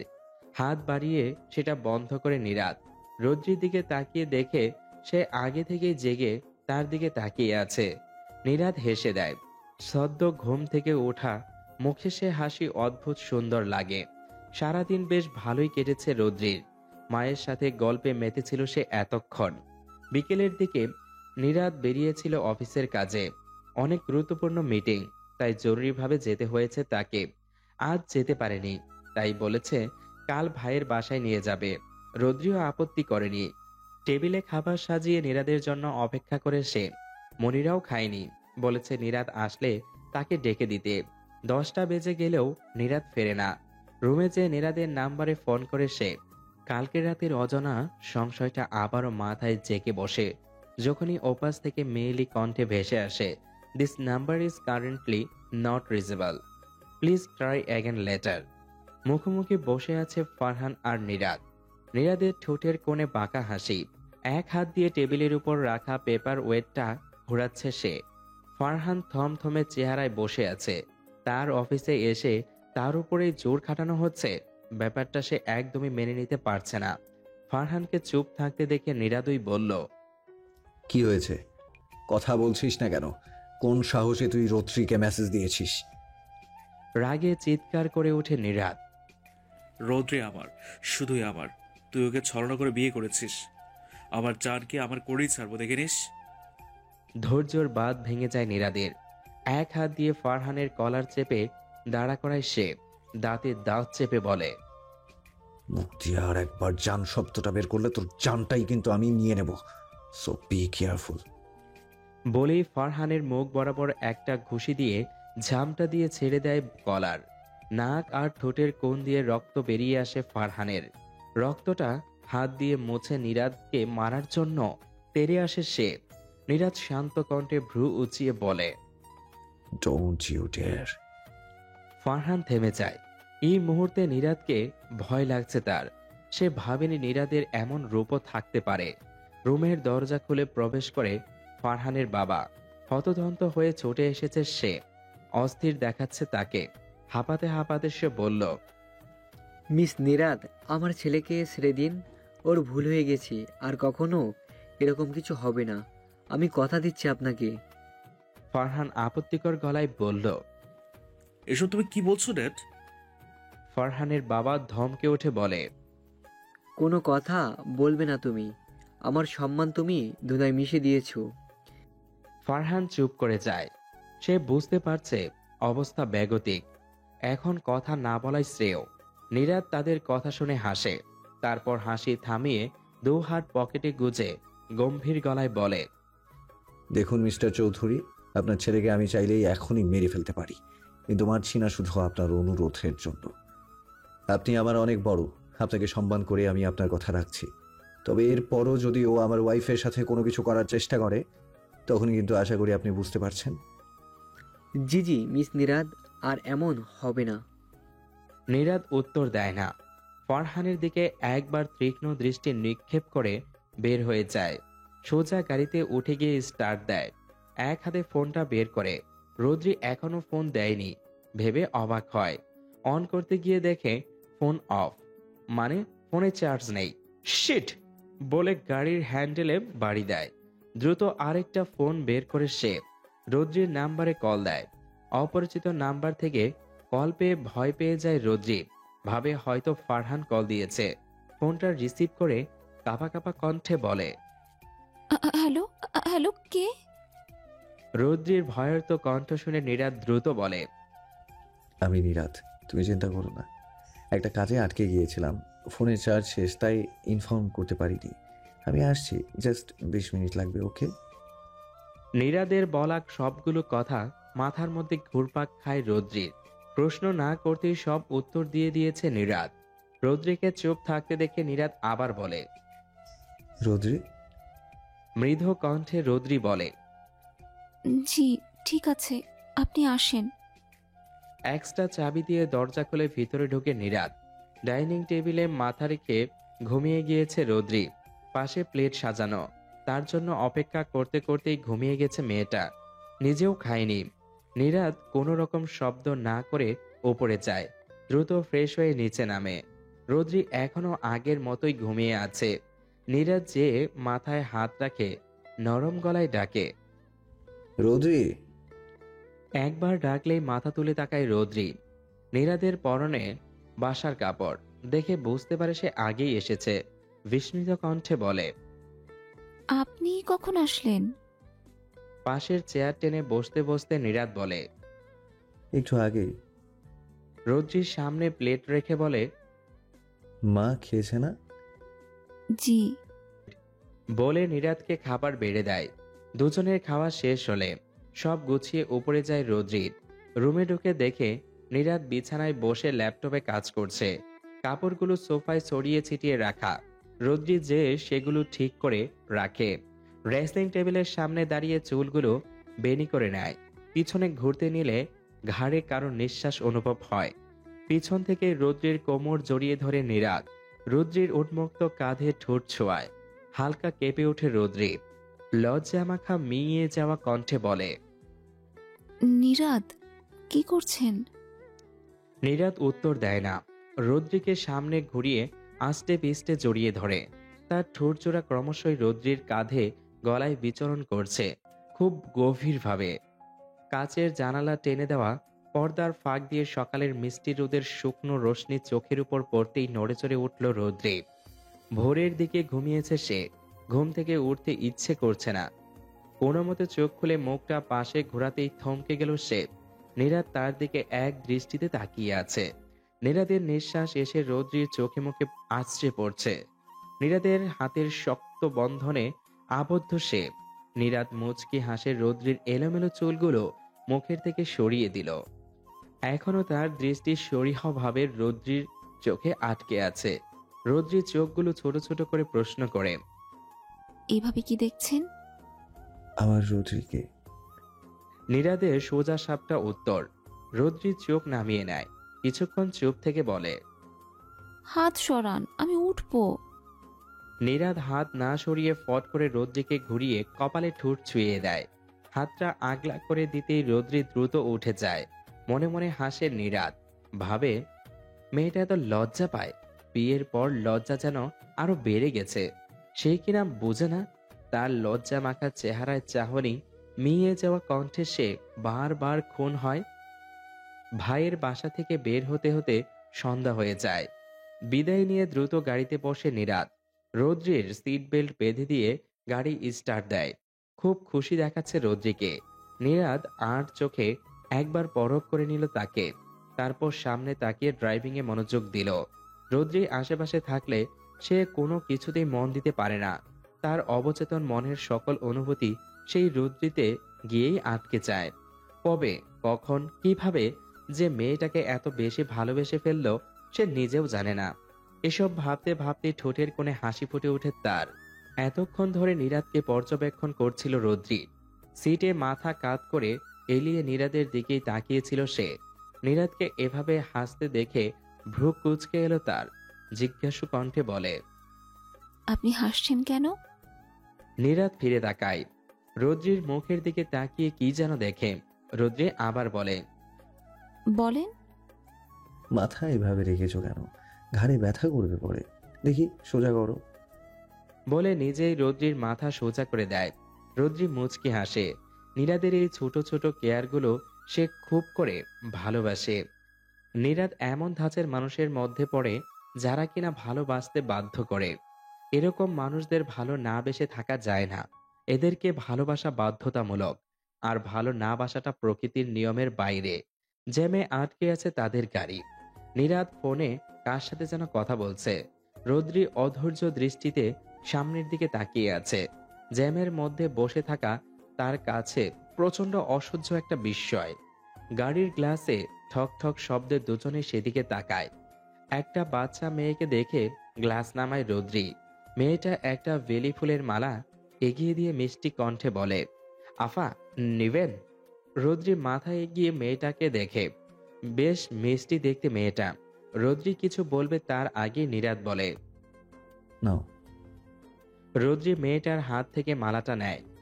এক হাত বাড়িয়ে মেয়েটার মাথায় হাত বুলিয়ে দেয়। নীরাদ ওয়ালেট বের করে 500 টাকার একটা নোট এগিয়ে দেয় বাচ্চাটির দিকে। বাচ্চাটা ইতস্তত গলায় বলে, এত টাকা ভাঙতি হইব না স্যার।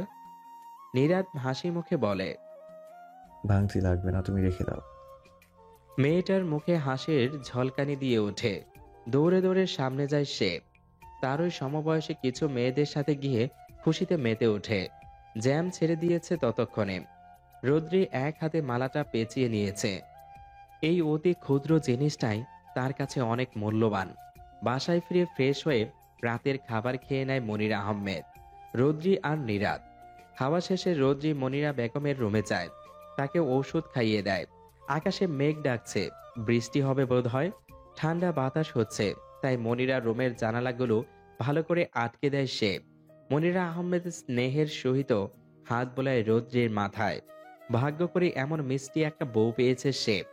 গভীর রাত, ঝমঝমিয়ে বৃষ্টি নেমেছে।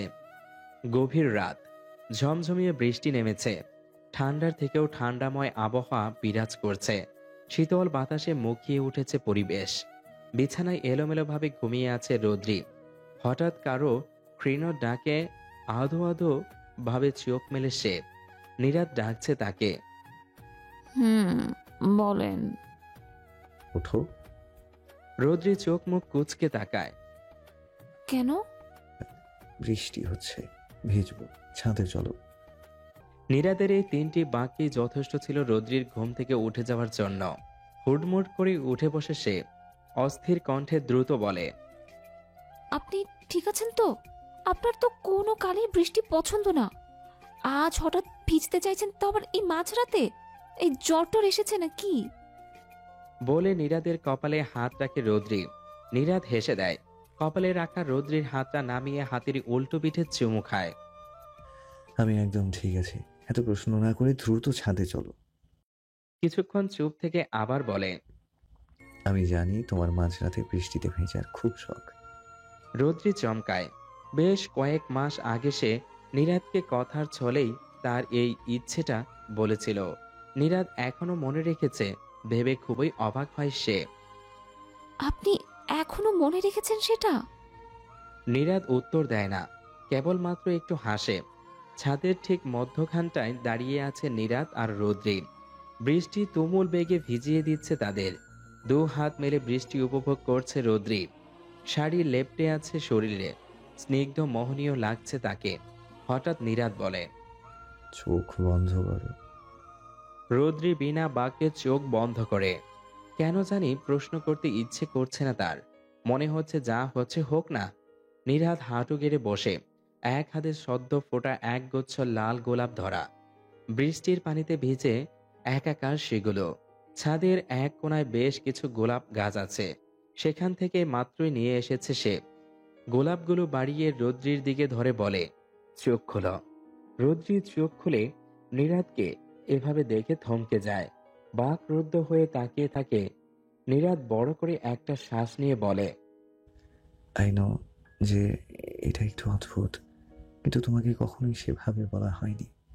সবাই তো বিয়ের আগেই প্রপোজ করে, আমি না হয় একটু অন্যরকম করে বিয়ের পরেই প্রপোজ করলাম। তোমাকে কখন এতটা ভালোবেসে ফেলেছি জানি না, তবে তুমি আমার প্রতিটা শিরায় শিরায় মিশে গেছো।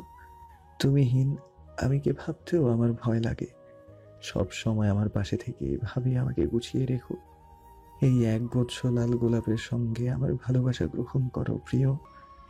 রোদ্রির চোখ দিয়ে নোনা স্রোত বেয়ে পড়ে। বৃষ্টির পানির সাথে মিশে যায় সেই পানি। কাপা হাতে ভেজা গোলাপগুলো নেয় সে। নীরাদের পাগলামিতে আজ বিস্মিত সে। নীরাদ দাঁড়িয়ে যায়, 2 হাত কোমরে জড়িয়ে কাছে টেনে নেয় রোদ্রিকে।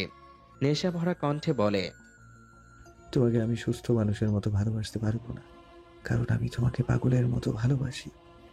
রোদ্রির লজ্জায় নীরাদের বুকে মুখ লোকায়। লোকটা সব সময় লজ্জায় ফেলে তাকে। নীরাদ 2 হাত রৌদ্রির 2 গালে রাখে। রৌদ্রির মুখটা বুক থেকে উঠিয়ে নেয়। শীতে রৌদ্রির ঠোঁটগুলো থরথর করে কাঁপছে। রৌদ্রির কাঁপা ঠোঁটে ঠোঁট মিলিয়ে দেয় নীরাদ। পরম আবেশে চোখ বন্ধ করে ফেলে রৌদ্রি। বৃষ্টির বেগ ক্রমশই বাড়ছে, সেই সাথে বাড়ছে তাদের ভালোবাসার গভীরতা।